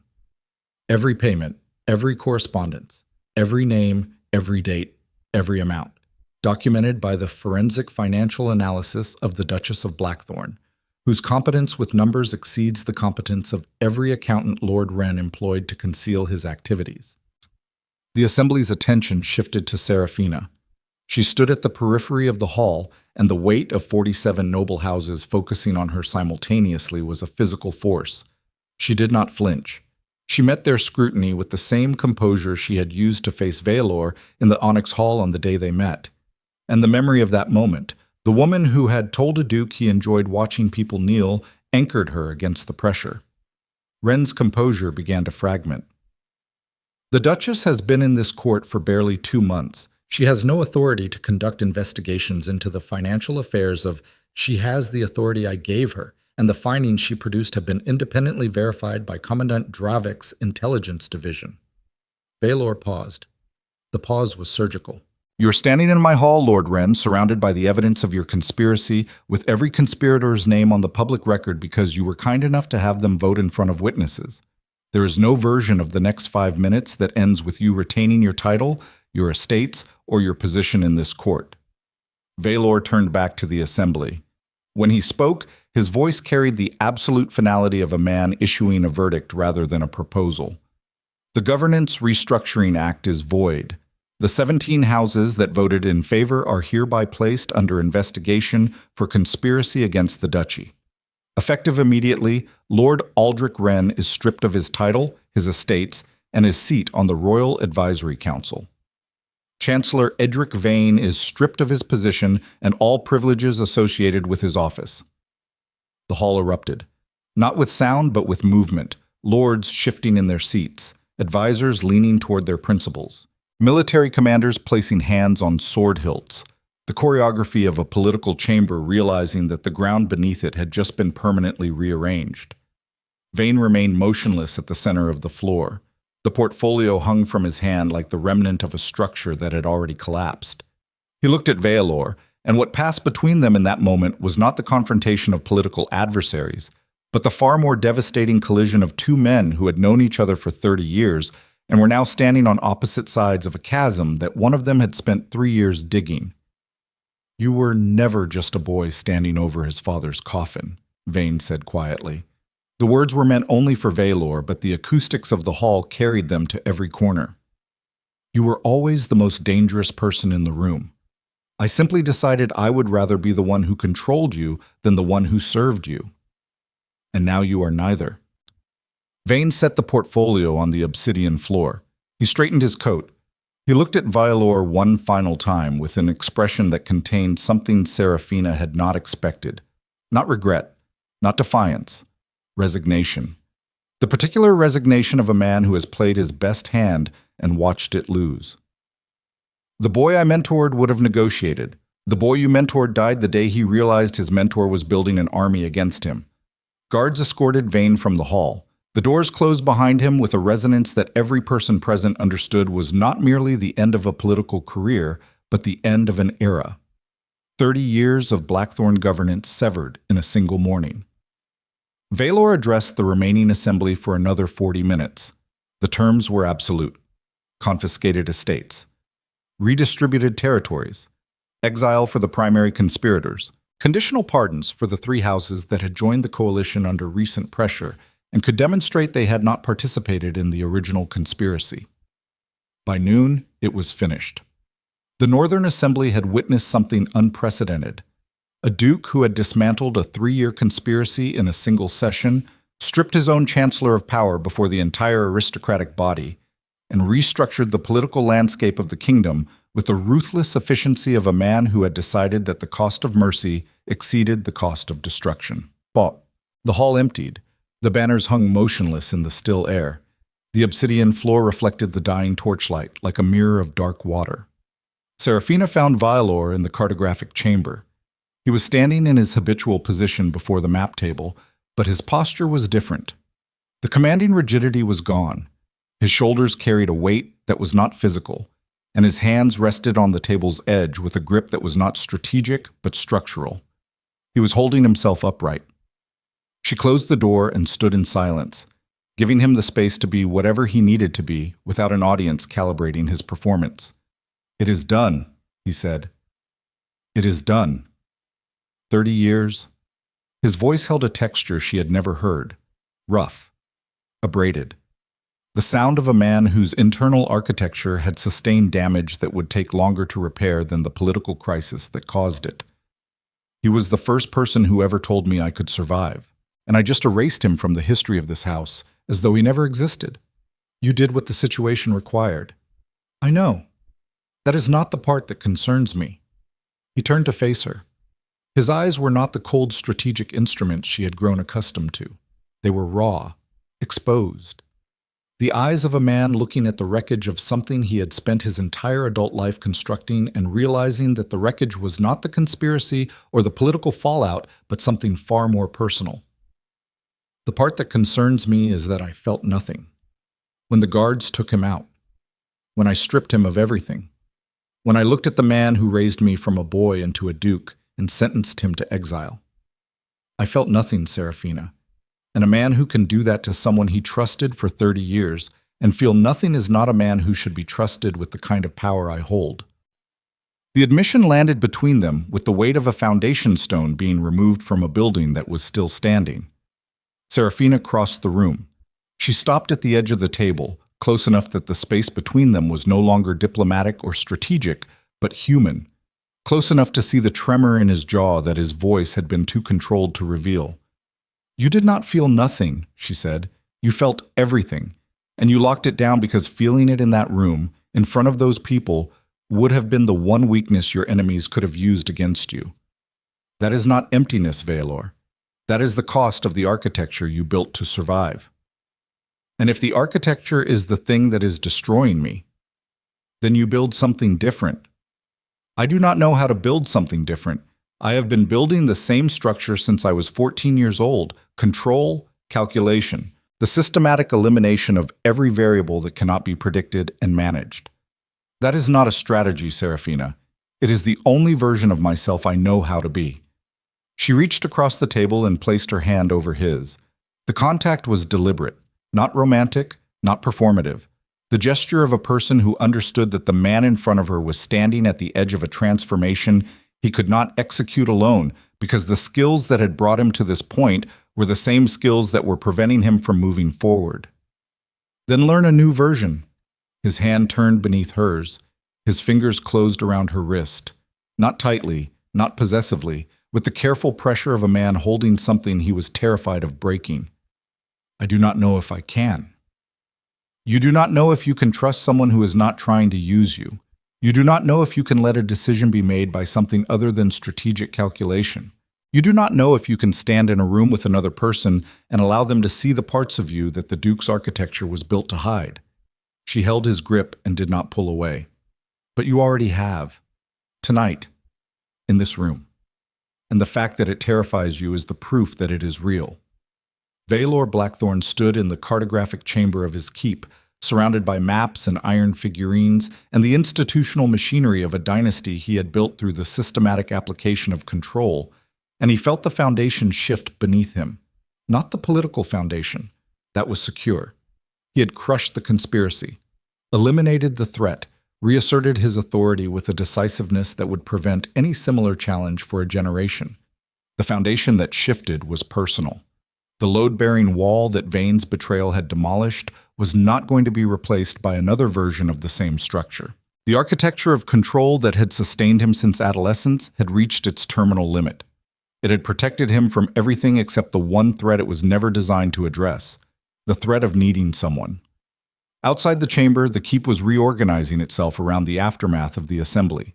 New appointments, new alliances, new calculations about who held power and who had lost it. The political machinery ground forward with the relentless momentum of a system that did not pause for personal crises. But inside the cartographic chamber, a man who had never in his adult life allowed another person to see him without the armor of his public architecture stood with his hand wrapped around his wife's wrist and faced the most terrifying truth of his existence. The version of Vaelor Blackthorne that had survived everything, the ruthless, calculating, emotionally fortified Duke who had turned a boy's grief into a continent's fear, was no longer sufficient. And the version that needed to replace him required something that no amount of strategic brilliance or military power or territorial control could manufacture. It required surrender.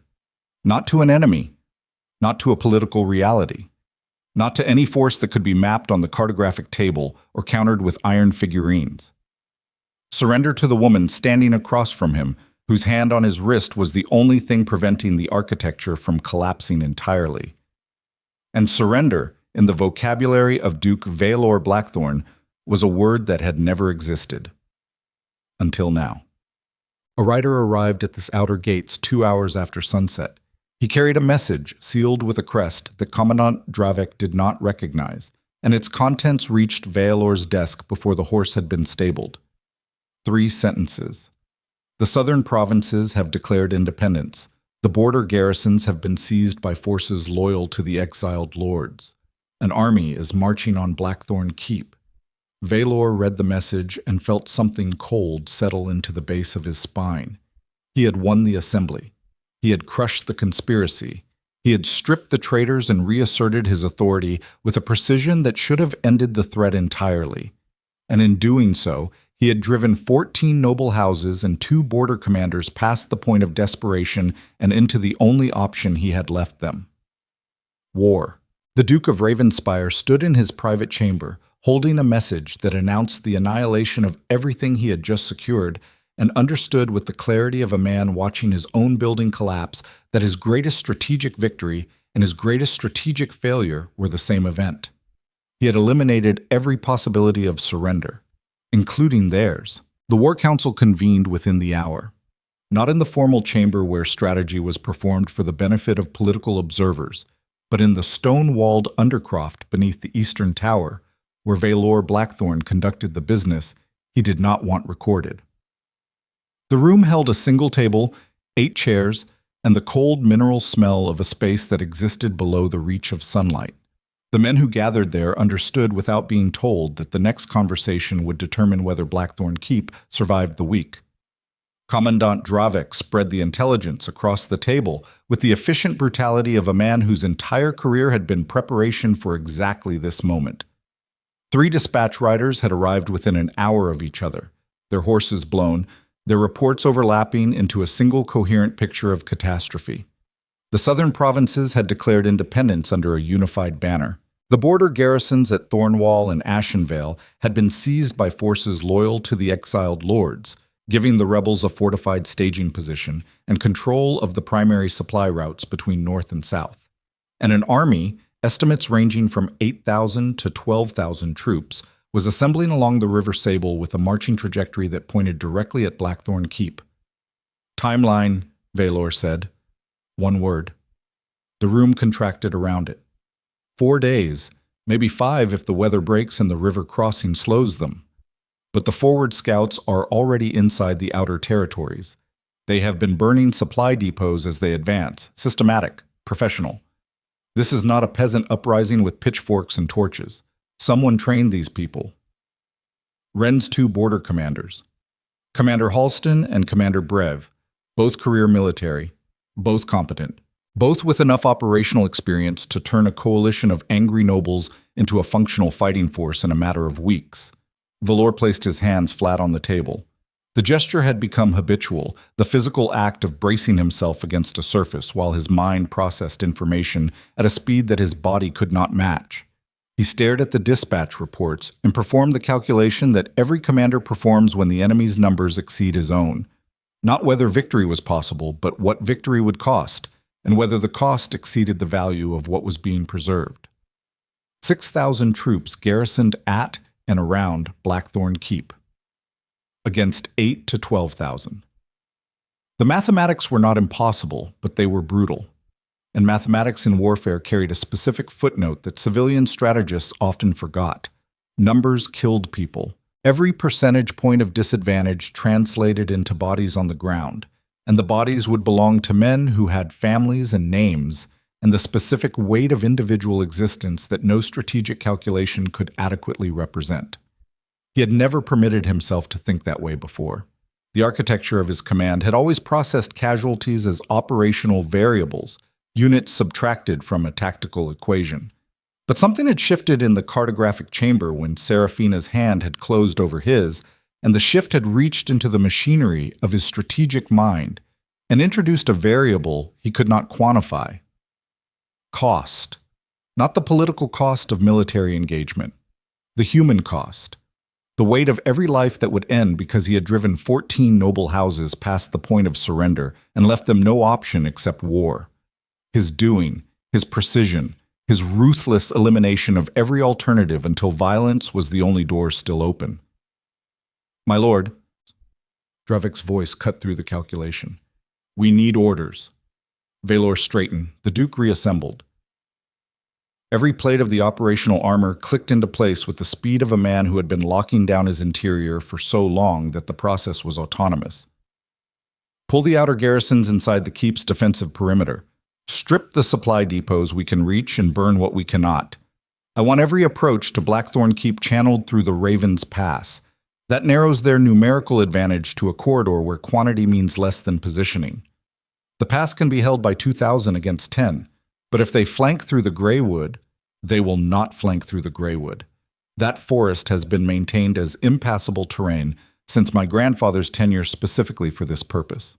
Every bridge has been destroyed, every path has been blocked or booby-trapped. An army moving through the Greywood loses 2 days and a quarter of its force before it reaches open ground." Dravek nodded. Professional appreciation from a man who understood that the Duke's paranoid infrastructure investments were now the difference between a defensible position and a catastrophe. And the keep itself? Sealed. Full siege protocols, every gate reinforced, every tower manned, every cistern filled. Vaelor paused. The hesitation was barely perceptible, a single missed beat in the rhythm of a man who never missed beats. And Dravek, "I want a personal guard detail on the Duchess. 4 of your best, around the clock." Dravek's expression did not change, but his eyes registered the order with the quiet acknowledgement of a man who had served Vaelor Blackthorne for 15 years and was hearing something new in the Duke's voice. Not the impersonal directive of a commander protecting an asset. The raw, compressed urgency of a man who had finally discovered the one thing that his strategic architecture could not afford to lose. Done. Serafina had not waited for the War Council to conclude. She had spent the intervening hours in the Treasury Annex converting everything she had learned about the Keep's financial architecture into a wartime provisioning analysis. Food stores for 6,000 troops and the Keep's civilian population, ammunition reserves, medical supplies. The cold mathematics of how long a fortress could sustain itself when the supply routes were severed, and the nearest Allied territory was 5 days' ride to the east. The numbers were not comforting. 42 days at full rationing, less if the siege involved active combat that burned through ammunition and medical supplies at accelerated rates, and 42 days assumed no wastage, no spoilage, no corruption in the supply chain, assumptions that Serafina's 2 years managing a collapsing estate had taught her to treat with the same skepticism she extended to every other form of optimism. She was still working when Vaelor found her. He entered the Treasury Annex without knocking, and the absence of his customary 3-strike announcement told her everything she needed to know about his state of mind. He was operating at a tempo that had abandoned courtesy in favor of efficiency. 42 days, she said without looking up. That is our window. After that, we start making choices between feeding the troops and feeding the population. We will not need 42 days. This ends in 10. She looked up. His face carried an expression she had not seen before. Not the controlled composure of the Duke or the raw vulnerability he had shown her in the cartographic chamber. Something between the two.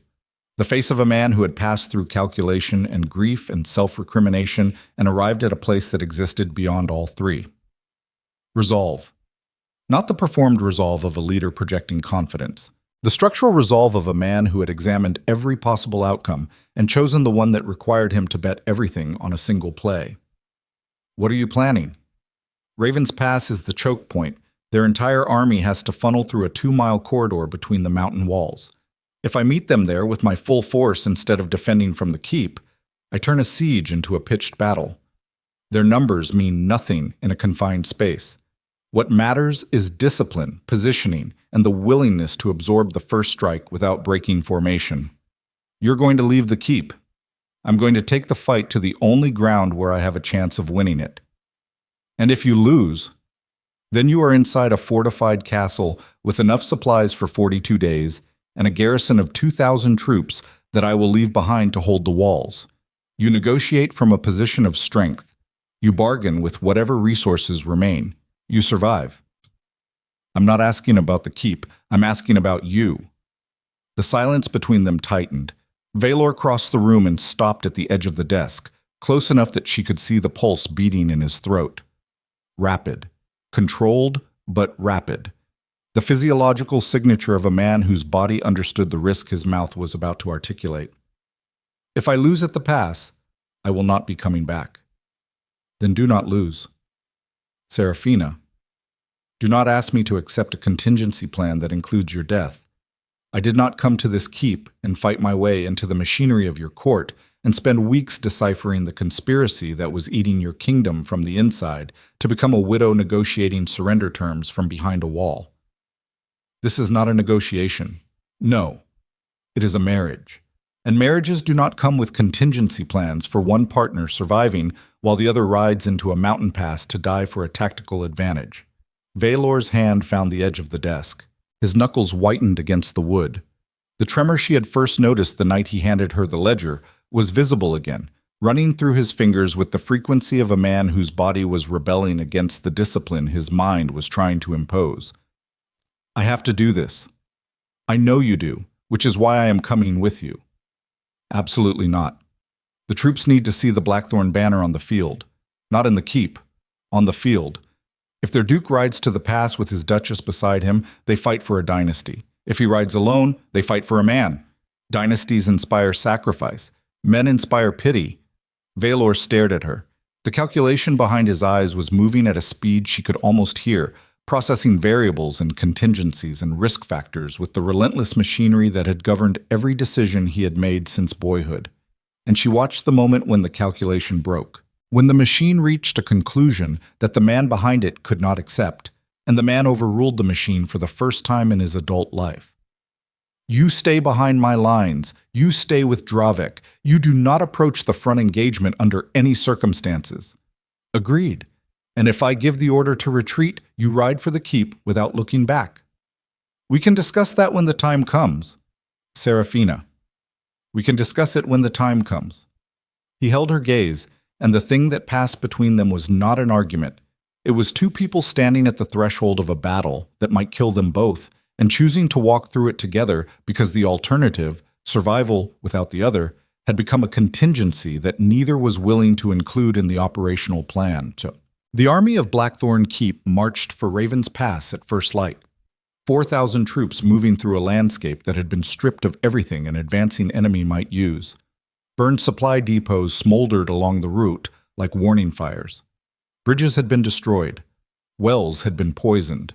The scorched earth protocol that Vaelor had ordered was the work of a man who understood that retreat was not part of this operation, and who was ensuring that the terrain behind him was as hostile to an advancing enemy as the terrain ahead. The pass itself was everything the maps had promised. 2 miles of narrow corridor carved between sheer granite walls that rose 300 feet on either side. The floor was wide enough for perhaps 60 men to stand shoulder to shoulder, which meant that an army of 12,000 would be compressed into a column that negated every numerical advantage it possessed. The first 200 men in the corridor would face the full force of Blackthorne's disciplined line. The remaining 11,800 would stand behind them, unable to engage, unable to advance, their numbers converted from an asset into a liability as the narrow space turned superior force into a crowd. Vaelor positioned his troops with the precision of a man who had studied this ground for years, and had always known, in the deep strategic chambers of his mind, that Raven's Pass was where his dynasty would be tested. The front line was a wall of heavy infantry, armored soldiers chosen for endurance and discipline rather than speed. Behind them, ranks of pikemen whose weapons could reach over the front line and into the compressed mass of an advancing enemy. And along the upper ridges of the pass, archers positioned at elevations that gave them clear lines of fire into the corridor below. The mathematics had shifted. In the pass, 4,000 disciplined troops could hold against 12,000 for as long as their stamina lasted and their formation held. The question was not whether they could fight. The question was how long. Serafina positioned herself at the command post Dravek had established on a rocky shelf 200 yards behind the front line. From this elevation, she could see the entire corridor of the pass and the open ground beyond it where the rebel army would appear. She could also see Vaelor, mounted on a black warhorse at the center of the front line. His presence a deliberate tactical choice. A Duke who led from behind inspired obedience. A Duke who stood in the front rank inspired something far more dangerous: willingness to die. The rebel army appeared on the open ground at mid-morning. The sight was sobering, even from a position of tactical advantage. Thousands of troops spread across the landscape in a formation that reflected competent military planning. Banners from 14 noble houses flew above the ranks, and at the center of the formation, mounted on a gray horse beneath a banner Serafina did not recognize, rode a figure whose presence on the field changed everything. Chancellor Edric Vane. Dravek saw him at the same moment. The Chancellor is leading the army. Serafina felt the information settle into her understanding like a key turning in a lock. Vane had not slunk into exile. He had walked out of the assembly hall, joined the rebel coalition, and assumed military command of an army that was now advancing on the man who had exiled him. The diplomat had become a general. The advisor had become an enemy. And the man who had mentored a 14-year-old boy was now riding at the head of a force designed to destroy everything that boy had built. She looked at Vaelor across the 200 yards of rocky ground that separated the command post from the front line and saw the moment he recognized Vane at the head of the approaching army. His posture changed, a single degree of adjustment in the angle of his spine, a tightening of his grip on the reins that was visible even at this distance. The body of a man absorbing a blow that he should have anticipated, but that landed with the full force of betrayal regardless. A man discovers what he is made of, not when the enemy arrives, but when the enemy wears a face he trusted. Vaelor had already endured the political betrayal, the public confrontation, the stripping of titles, and the erasure of 30 years of shared history. But this was different. This was the physical manifestation of that betrayal. An army on the move, weapons drawn, intent on killing the man that Vane had once sworn to protect. There was a difference between knowing someone wanted to destroy you and watching them ride toward you at the head of 12,000 soldiers. Vaelor's hand rose. The front line tightened, shields locked into position with the percussive sound of iron meeting iron, and the archers along the upper ridges drew their bowstrings to half tension. The pass was ready. The rebel army halted at the mouth of the corridor. The mathematics of the terrain were immediately apparent to the commanders at the front. The pass negated their numbers. A direct assault would funnel their troops into a killing corridor where Blackthorne's disciplined line could hold indefinitely. The smart play was to wait, lay siege to the pass from both ends, starve the defenders out. But Vane did not order a siege. He ordered a charge. The decision was not military, it was personal. The man who had spent 3 decades mastering the art of patience had abandoned it entirely, and the abandonment told Serafina everything she needed to know about what the assembly had done to the Chancellor's psychology.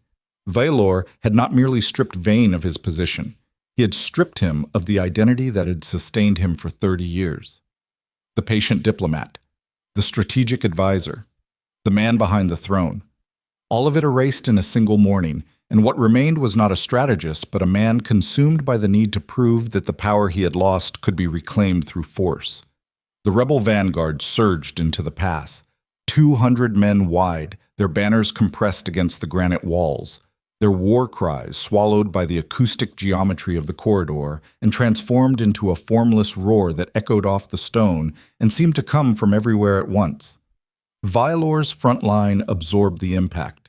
The collision was physical, visceral, the sound of metal on metal and the deeper, more terrible sound of metal on flesh.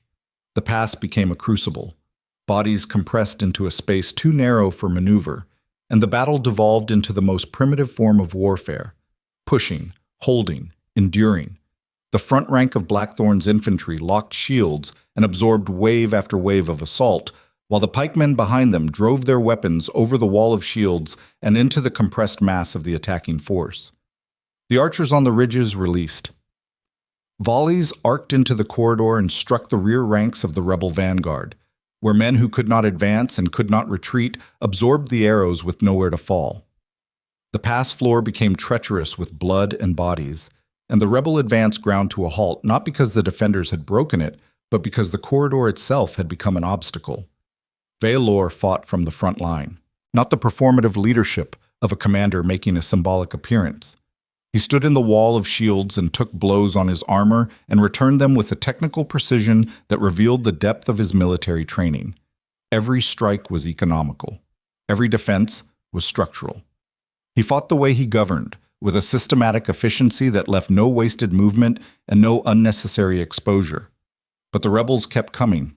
Wave after wave, pushed forward by the mass of troops behind them, fed into the corridor by commanders who had calculated that sheer attrition would eventually break the Blackthorne line, even at a catastrophic exchange rate. For every rebel that fell, 2 more pressed forward. The mathematics were shifting again, and time was converting from an ally into a weapon pointed at the defenders. 2 hours in, Vaelor's front line had held, but the cost was visible. Exhausted soldiers rotated to the rear, while fresher troops filled the gaps. But the rotation cycle was accelerating. The pool of fresh replacements was finite, and every cycle drew from a reserve that could not be replenished. Dravek appeared at the command post. His armor was streaked with blood that was not his own, and his face carried the expression of a professional soldier delivering an assessment he wished he did not have to give. The line will hold for another 3 hours. After that, exhaustion breaks the formation before the enemy does. Serafina looked at the intelligence report spread across the command table, the troop distributions, the supply calculations, the terrain maps she had studied during the march to the pass. And in the cold analytical space where her mind operated most effectively, she saw something that the military commanders focused on the corridor in front of them had missed. The gray wood. Dravek frowned. The Duke said the gray wood is impassable. The gray wood is impassable to an army. It is not impassable to 200 men on foot who know the terrain. She pulled the map forward and traced a line with her finger. The rebel force is entirely committed to the frontal assault. Their rear is unprotected because they believe the mountains and the forest make flanking impossible. But there is a path through the gray wood that the Duke's grandfather used during the border wars. It was sealed 40 years ago, but the terrain features are still there. 200 soldiers emerging behind the rebel lines would not be enough to defeat 12,000, but they would be enough to reach the command position. Vain. Take the commander and the army loses its coordination. 12,000 soldiers without unified command is not an army, it is a crowd. Drevek studied the map. The calculation moved behind his eyes with the speed of a man who had spent his career evaluating operational risks and had just been presented with a plan that was either brilliant or suicidal. I need the Duke's authorization. You do not have time to get it. By the time a messenger reaches the front line and returns, the window will have closed. The Duchess does not have the authority to issue military orders. The Duchess has a map, a viable strategy, and the endorsement of the Duke's most trusted military commander, if he chooses to give it. The authority question can be resolved after the battle, if there is an after. Drevek looked at her. 15 years of service to Vaelor Blackthorne had calibrated his judgment of character to a precision that most people never developed, and what he saw in the woman standing across the command table was not a Duchess playing at military strategy. It was the same quality he had recognized in the Duke himself. The willingness to bet everything on a single decision because the alternative was losing everything by default. 200 men. My best scouts. They move in 30 minutes. Make it 20. Drevek moved. The detachment was assembled with the speed of a unit that had been trained for exactly this kind of rapid deployment, and within 20 minutes, 200 of Blackthorne's most capable light infantry were moving into the gray wood along a path that had been sealed for 4 decades, but whose terrain features, exactly as Serafina had identified, were still navigable by soldiers willing to move fast and travel light. 3 hours. That was the estimate for the flanking force to clear the forest and emerge behind the rebel lines. 3 hours during which Vaelor's front line had to hold the pass against a force that outnumbered them 3-1 and showed no sign of retreating. The afternoon sun disappeared behind the western peaks. The pass fell into shadow, and in the narrow corridor between the granite walls, the battle continued with the relentless, grinding persistence of a machine that had no mechanism for stopping. Vaelor took a blow to his left shoulder that penetrated the outer plate of his armor and drew blood. The wound was not debilitating, but it was real, and the pain cut through the operational numbness that sustained him during combat and connected him to the physical reality of what was happening. His blood on the stone floor of the pass, his soldiers dying in the line beside him, the screams and the metal and the terrible, intimate closeness of men trying to kill each other in a space too small for retreat. A man who had spent his entire life converting emotion into strategy stood in the blood and the noise and discovered what existed on the far side of calculation. Not rage, not desperation, something quieter and more absolute. The knowledge that the people behind him, every soldier holding the line, every archer on the ridge, the woman at the command post who had seen through his architecture and chosen to stand beside him anyway, were the only things that gave his power any meaning. Power without something worth protecting was just machinery running in the dark. He tightened his grip on his sword and held the line. The sound came from behind the rebel army just as the last light drained from the sky. Not the organized war cry of a military assault, but something more primal. 200 voices erupting from a forest that was supposed to be impassable, and the sound struck the rear of the rebel formation with the psychological force of the impossible made real. Drevek's flanking force hit the rebel command position at a dead run. They did not attempt to engage the main body of the army. They drove through the rear echelon like a blade through fabric, targeting the banners, the communications posts, the mounted officers who coordinated the attack on the pass. The rebel army shuddered. The organized pressure on the front line stuttered as units in the rear turned to face a threat they had not anticipated, and the hesitation cascaded forward through the ranks with the speed of a structural failure propagating through a compromised building. Vaelor felt the change. The pressure on his shields decreased by a fraction. The rhythm of the enemy assault broke for 2 seconds. And in those 2 seconds, the Duke of Ravenspire made the decision that would determine everything. Forward! The command carried down the line. 4,000 exhausted troops, who had been holding position for 5 hours, heard the word and understood its meaning with the visceral clarity of soldiers who had been waiting for exactly this signal. The Blackthorne line surged forward into the pass.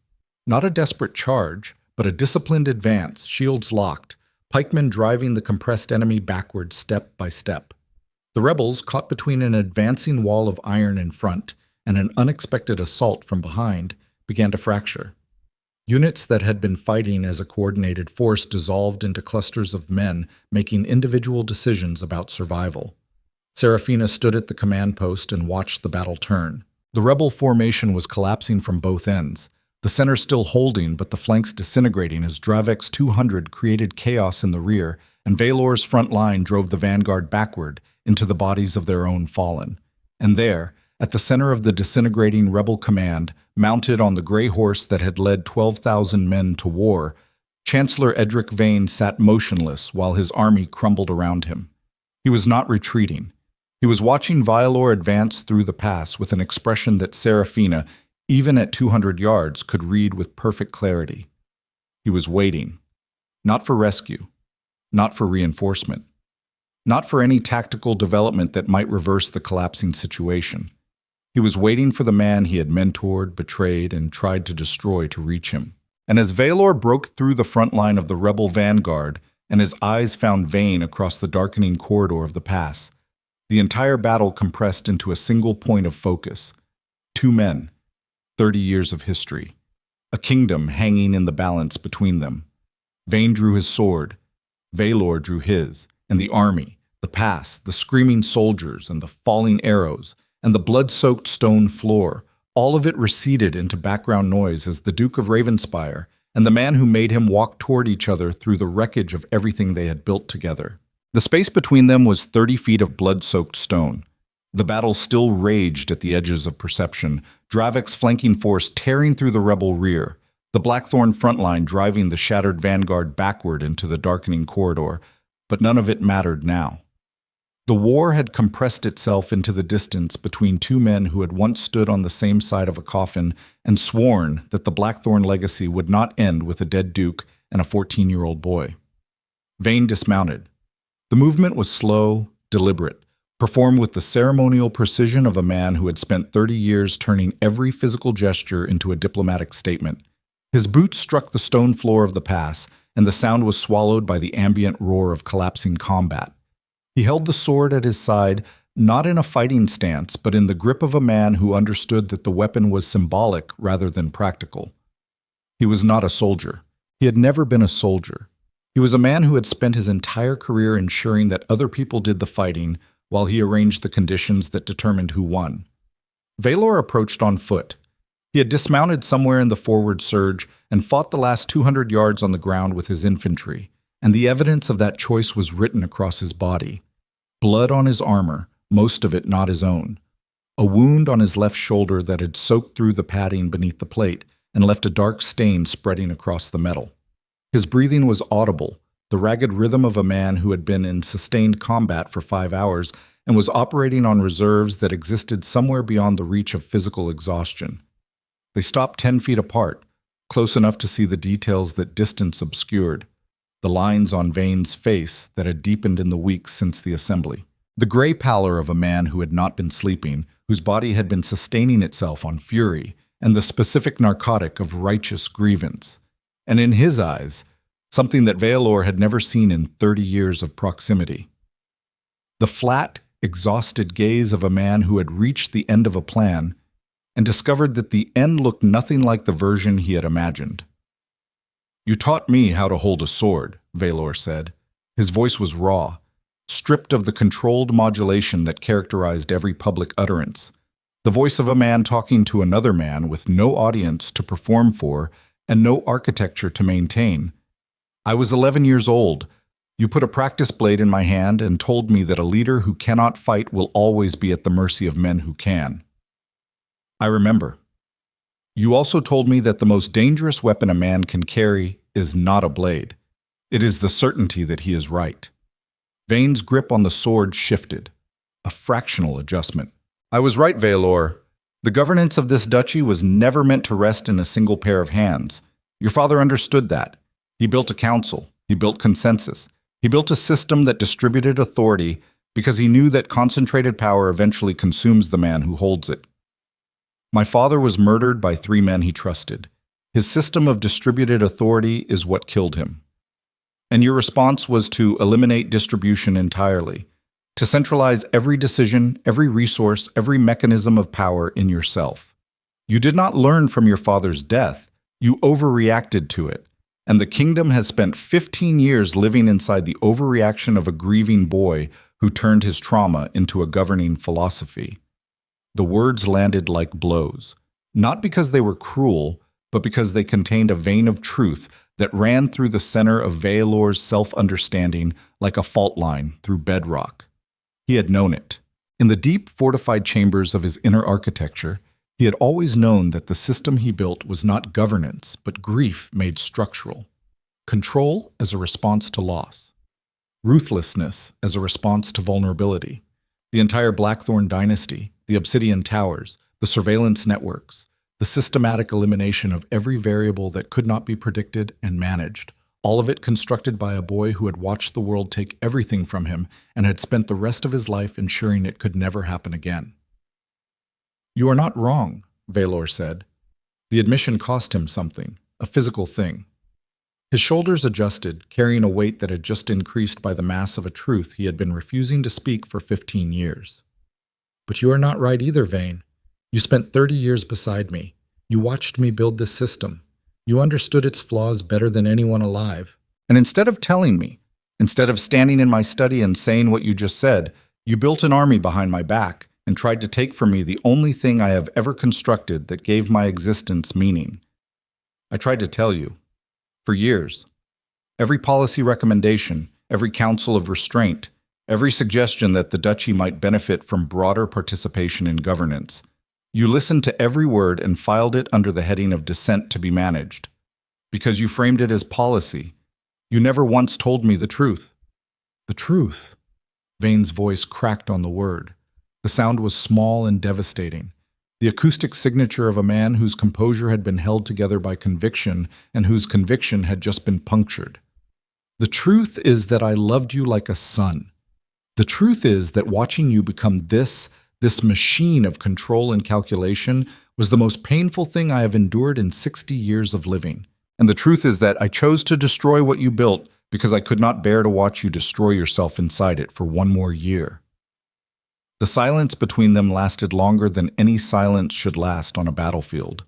Around them, the sounds of combat were fading. The rebel army was breaking. Units were surrendering. The organized resistance that had marched 12,000 strong into the pass was dissolving into scattered clusters of men laying down weapons and raising empty hands. The battle was over. The war was over. And the 2 men standing at its center had arrived at a place that no military victory or political maneuver could resolve. Vaelor looked at the sword in Vane's hand, then at the man holding it, and he made a decision that the architecture of his entire adult life had been specifically designed to prevent. He lowered his own blade. Not a tactical decision, not a strategic calculation. The deliberate, conscious choice of a man setting down a weapon in front of someone who had betrayed him, because the weapon was no longer the relevant instrument. Put it down, Edric. Vane stared at him. The use of his first name spoken on a battlefield, in the wreckage of everything they had built and everything they had destroyed, cut through whatever remained of the Chancellor's operational composure. You will execute me. Put the sword down. You will stand me before the court and execute me as a traitor and use my death to cement your authority for another generation. That is what the Duke of Ravenspire does. That is the machine I watched you become. The Duke of Ravenspire would. Yes. Vaelor's voice dropped to the register that Seraphina had identified as the frequency at which he stopped performing and started existing. I am trying to find out if there is something left underneath him that can do this differently. Vane's arm trembled. The sword wavered in his grip, and then the metal struck the stone floor of the pass with a sound that resonated through the corridor like the last note of a piece of music that had been playing for 30 years. Guards moved in. Dravic's soldiers secured the Chancellor with the professional efficiency of men executing a procedure they had rehearsed. Vane did not resist. He stood with his arms at his sides while the restraints were applied, and his eyes never left Vaelor's face. "For what it is worth," Vane said as the guards positioned themselves at his shoulders, "the boy I mentored would have killed me. The boy you mentored died tonight. Whatever comes next is something neither of us has seen before." They took Vane away. The corridor emptied. The sounds of surrender and consolidation drifted from the far ends of the pass like the last tremors of a storm moving beyond the horizon. And Vaelor Blackthorne stood alone on the blood-soaked stone where a dynasty had been nearly destroyed and then preserved. And he felt the architecture inside him do something it had never done. It opened. Not collapsed, not broken. Opened. The way a fist opens when the thing it was gripping is no longer something that needs to be held, but something that needs to be released. 15 years of fortification, 15 years of walls and control systems, and the systematic conversion of every human impulse into a strategic variable. All of it still there, still functional, still part of the structure that made him who he was. But the doors were open now, and through the doors, for the first time since he was 14 years old, something other than calculation could move. The pain in his shoulder registered fully. The exhaustion hit with the sudden total weight of 5 hours of combat, catching up to a body that had been running on adrenaline and willpower. His legs weakened. His vision narrowed. He did not fall. Serafina was there. She had crossed the 200 yards from the command post at some point during the final confrontation, moving through the aftermath of battle with the focused determination of a woman who had decided that operational boundaries were suggestions rather than laws. She reached him at the exact moment his body began to surrender to the demands it had been refusing, and her arm went around his waist with a strength that surprised him, a physical force that had nothing to do with size and everything to do with the absolute refusal to let him hit the ground. "I told you to stay behind the lines, and I told you we would discuss it when the time came." He leaned into her. The weight transfer was not voluntary. His body had made the decision for him, overriding the last operational protocols of a control system that no longer had the authority to prevent him from accepting help. "It is over," she said. "No." His voice was barely audible. The word came from somewhere deeper than his throat, from the place where the architecture had opened and the new construction had not yet begun. "It is starting." The aftermath of the Battle of Raven's Pass reshaped the Northern Dominion with the thoroughness of a geological event. The rebel army surrendered in full before midnight.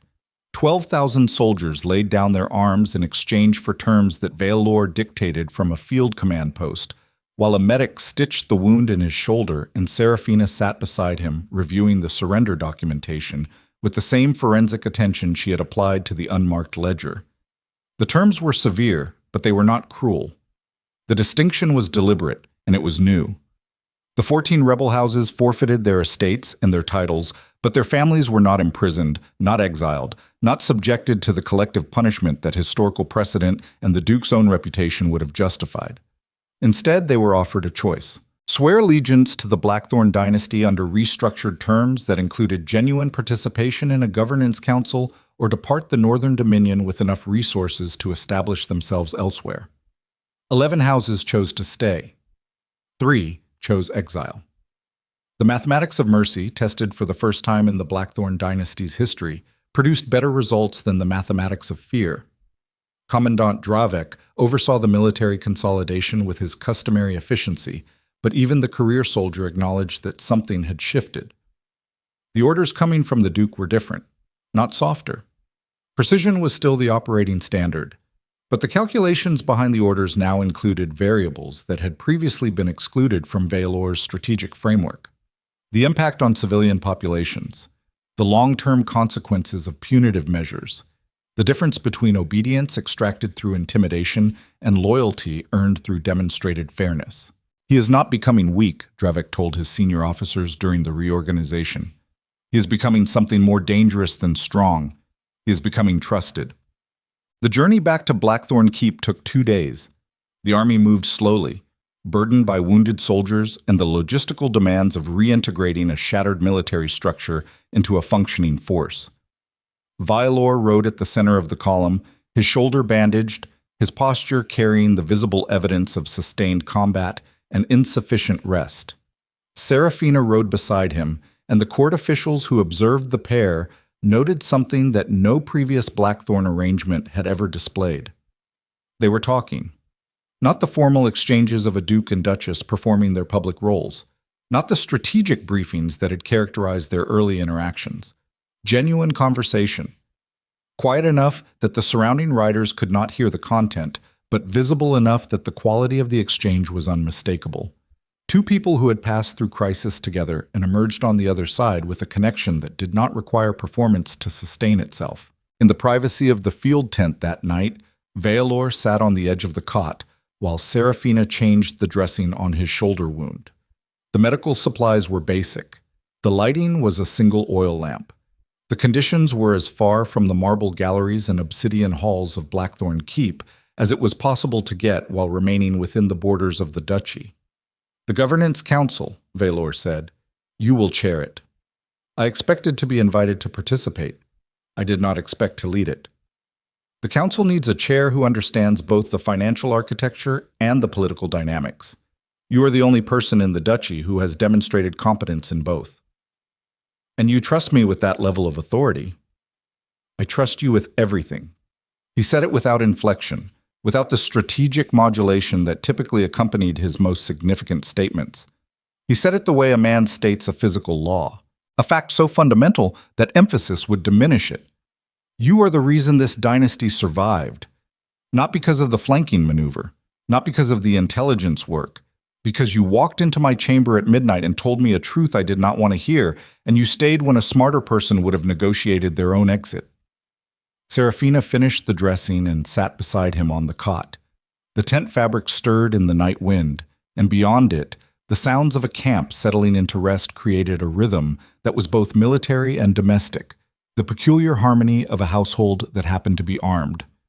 You would have found out about Vane without me. The assembly would have happened regardless. The battle would have been fought. The battle would have been fought by a man who had no reason to come back from it. The words settled between them with the density of a confession. Not melodramatic, not performed.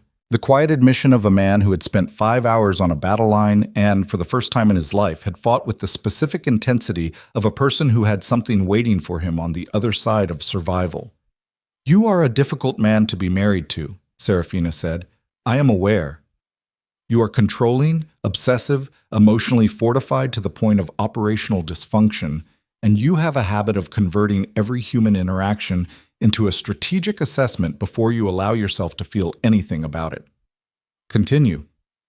And you handed me a ledger full of evidence because you could not bring yourself to ask for help directly, which is either the most convoluted management style in the history of aristocratic governance or the most honest thing you have ever done." Vaelor looked at her. In the lamplight, the angles of his face were softer than the harsh geometry that torchlight and marble produced in the halls of the keep. The architecture was still there, the controlled composure, the analytical precision, the deep structural discipline that made him who he was. But the walls had doors now. And through the doors, visible in the way his eyes held hers and the way his hand found hers on the rough fabric of the military cot, something was moving that had never been permitted to move before. "It was the most honest thing I have ever done," he said. "I did not know it at the time. I told myself it was a strategic deployment of an available resource. I told myself I was testing your competence. I told myself every rational explanation that my architecture could generate because the alternative was admitting that I had found someone I wanted to trust, and I did not have a protocol for that. You still do not. No, but I'm learning that the absence of a protocol is not the same thing as the absence of a capability." Serafina leaned into him. Not the dramatic gesture of a scene reaching its emotional peak. The simple physical act of a tired woman resting against a tired man in a tent on a battlefield because the day had been long and the war was over and the space between them no longer needed to be maintained for strategic purposes. "Vaelor." "Yes. Stop analyzing this." For the first time in a very long time, he did. But Blackthorne Keep received them with a silence that was neither hostile nor celebratory. It was the silence of a structure reassessing its own function. The obsidian towers still rose against the northern sky. The iron gates still bore the Blackthorne crest. The corridors still carried the mineral chill of stone that had absorbed 3 centuries of ambition and grief and the particular coldness that comes from being a monument to power rather than a home. But something had changed, and the household felt it before anyone could articulate what it was. The servants moved through their routines and noticed that the Duchess's study, which had been a closed administrative space, was now open. The guards at the main gates noted that the Duke walked the lower corridors without the entourage of officials that had previously surrounded him like an ambulatory surveillance network. The kitchen staff observed that the Duke and Duchess took their evening meal together in the small dining chamber adjacent to the library rather than in the formal hall where meals had previously been staged as performances of aristocratic convention. Small changes. Incremental. The kind of shifts that individually meant nothing but collectively indicated that the operating system of Blackthorne Keep was being rewritten from the inside. Vaelor dealt with the remaining business of the rebellion over the following weeks with a thoroughness that satisfied the demands of governance while reflecting the internal recalibration he could not fully articulate but could no longer deny. The exiled lords were provided with resources sufficient for dignified departure. The reintegrated houses were given seats on the new governance council alongside Blackthorne loyalists, creating a body that distributed authority in a manner that would have been unthinkable before the battle. The confiscated estates were redistributed not as rewards for loyalty, but as investments in regions that had been economically neglected under the centralized model. Chancellor Vane's fate was the decision that tested the new architecture most severely. Vaelor stood in the cartographic chamber on a gray morning 3 weeks after the battle and stared at the same map table where he had placed the iron figurine on the Ashcroft capital a lifetime ago. The figurines had been rearranged, new positions, new alignments, a kingdom that looked fundamentally different from the one that had existed before a brilliant noblewoman had walked into the Onyx Hall and told a duke he enjoyed watching people kneel. Serafina entered and read his posture with the fluency of a person who had learned a language that no one else in the kingdom spoke. You have decided. Exile. Not execution, not imprisonment. Exile to the eastern marches with enough resources to live but not enough to rebuild. The court will call it weakness. The court can call it whatever it needs to. I have spent 15 years governing based on what the court would call my decisions. Every execution, every confiscation, every display of ruthlessness calibrated to maintain an image that was consuming me from the inside. I am done performing for an audience that only respects the version of me that was least worth respecting. That is not weakness. No, but it is the hardest thing I have ever done. Harder than the battle. Harder than standing in the assembly and stripping him of his title. Because killing a traitor is a mechanical act. Choosing not to kill him when you have every justification and every expectation and every precedent telling you to do it, that is the act that actually requires strength. He turned from the map. His eyes found hers, and what she saw in them was not the predatory calculation of their first meeting or the raw vulnerability of the night before the assembly or the operational intensity of the battlefield. It was something she had not seen before because it had not existed before. Integration. The Duke and the man beneath the Duke, no longer operating as separate systems. The strategic precision and the emotional depth and the capacity for trust that he had spent 15 years suppressing, all of it functioning as a single architecture. Not perfect, not resolved. The seams were visible and the construction was ongoing, and there were rooms in the new structure that had not been finished yet. But the foundation was different. The load-bearing wall was no longer control. It was partnership. The Governance Council convenes in 1 week, Serafina said. I have 14 agenda items and a preliminary budget restructuring that will require your approval. You have my approval. You have not read the restructuring. I have read you. That is sufficient. That is the most romantically irresponsible thing you have ever said. I will read the restructuring tonight. You will read it now. I had it delivered to your study an hour ago. He looked at her, and the expression on his face was something that no member of the court had ever seen and that the kingdom's historians would eventually struggle to describe. It was not a smile. Vaelor Blackthorne's face was not built for conventional smiling. It was something more structural, a settling, the look of a building that has been carrying excess weight for decades and has finally redistributed the load to its proper bearing points. You are managing me. I am partnering with you. The distinction is that you consented to this arrangement. I consented to a political marriage designed to absorb your family's territory at minimal cost. And you received a wife who dismantled a 3-year conspiracy, designed the flanking maneuver that won the war, and is currently restructuring the financial architecture of your duchy to eliminate the inefficiencies that were costing you 12% of annual revenue. I received considerably more than I paid for. You have no idea. From the highest balcony of Blackthorne Keep, the northern dominion stretched in every direction under a sky that carried the first warmth of approaching spring. The fields that had been scorched during the retreat were showing the earliest signs of regrowth.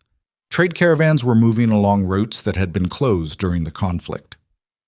The border garrisons, restaffed with commanders whose loyalty had been tested under fire rather than purchased through patronage, maintained a watchful stability that the region had not known in years. Vaelor stood at the stone railing and looked at the landscape he had nearly lost. Beside him, Seraphina reviewed a trade agreement with the Eastern Marches, her pen making annotations in the margins with the same steady hand that had signed their marriage contract in a ceremony so austere it had bordered on hostility. The nobles no longer whispered of rebellion. The merchants no longer calculated which faction to support in the event of civil conflict. The military no longer operated as a surveillance instrument aimed at the Duke's own population. They spoke instead of the Blackthorne dynasty. Not with the fearful deference that Vaelor had spent 15 years cultivating, but with something he had never bothered to pursue because he had not believed it was available to a man like him. Respect.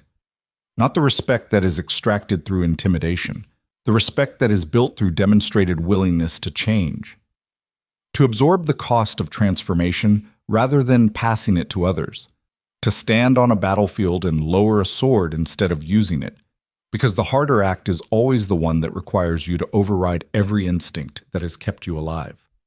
Vaelor understood now what the boy standing over his father's coffin had not been old enough to learn. That survival is not the same thing as living. That control is not the same thing as strength. That the most terrifying act available to a powerful man is not the exercise of that power, but the voluntary restraint of it in the service of something larger than himself.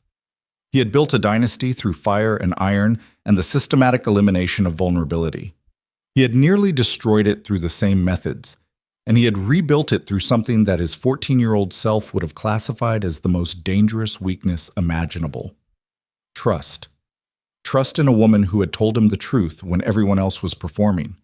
Trust in a court that he had chosen to lead rather than dominate. Trust in the terrifying, uncontrollable, strategically indefensible proposition that another person could be allowed inside the architecture without destroying it. The wind picked up across the balcony, carrying the scent of thawing earth and distant wood smoke. Seraphina finished her annotation and looked up at the landscape spread below them like a kingdom rendered in miniature, and her shoulder pressed against his with the casual intimacy of a gesture that had been repeated enough times to become habitual rather than deliberate. The grain compact with the Southern Marches needs renegotiation. The terms Lord Ashcroft agreed to before the marriage were exploitative. My father was desperate, and the merchants knew it. Then renegotiate. You have full authority. I plan to. I also plan to visit the Southern Territories next month. The reintegrated houses need to see the Duchess in person. Authority exercised from a distance breeds suspicion. I will accompany you. You will stay here and manage the governance council in my absence. The council needs to learn that the Duke trusts it enough to function without his direct supervision. You're asking me to delegate. I'm asking you to grow. He turned his head to look at her, and the wind caught the edge of her collar, and the morning light caught the edge of her jaw, and in the intersection of those two ordinary details, he found the thing that no amount of strategic brilliance had ever been able to manufacture. A reason to be something more than what he was. I will try, he said. You will do better than try. You will succeed, because failure is not in your operational vocabulary, and you are too stubborn to let a governance council be the thing that finally defeats you. The sound he made was not quite a laugh. His face was not configured for conventional laughter, the way it was not configured for conventional smiling. But the sound carried a warmth that the obsidian halls of Blackthorne Keep had never heard from a duke, and the warmth was genuine. and it settled into the stone of the balcony railing like the first heat of spring settling into frozen ground. Below them, the kingdom moved forward. Trade and governance and the slow, patient work of rebuilding a world that had been shaped by fear into something that might, with time and sustained effort and the unglamorous daily labor of two people who had chosen each other against every rational calculation, become something shaped by trust instead. The Blackthorne dynasty. Not forged through fire alone, though fire had been part of it. Not sustained through ruthlessness alone, though ruthlessness had been necessary.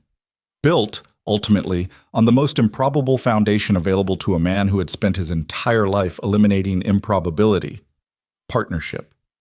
And at its center, standing on a balcony overlooking a realm that had survived its own destruction, the Duke of Ravenspire and the woman who had dismantled his architecture and helped him build something better in its place, watched the spring arrive and said nothing, because the silence between them had finally become the kind of silence that does not need to be filled. The kind that means home,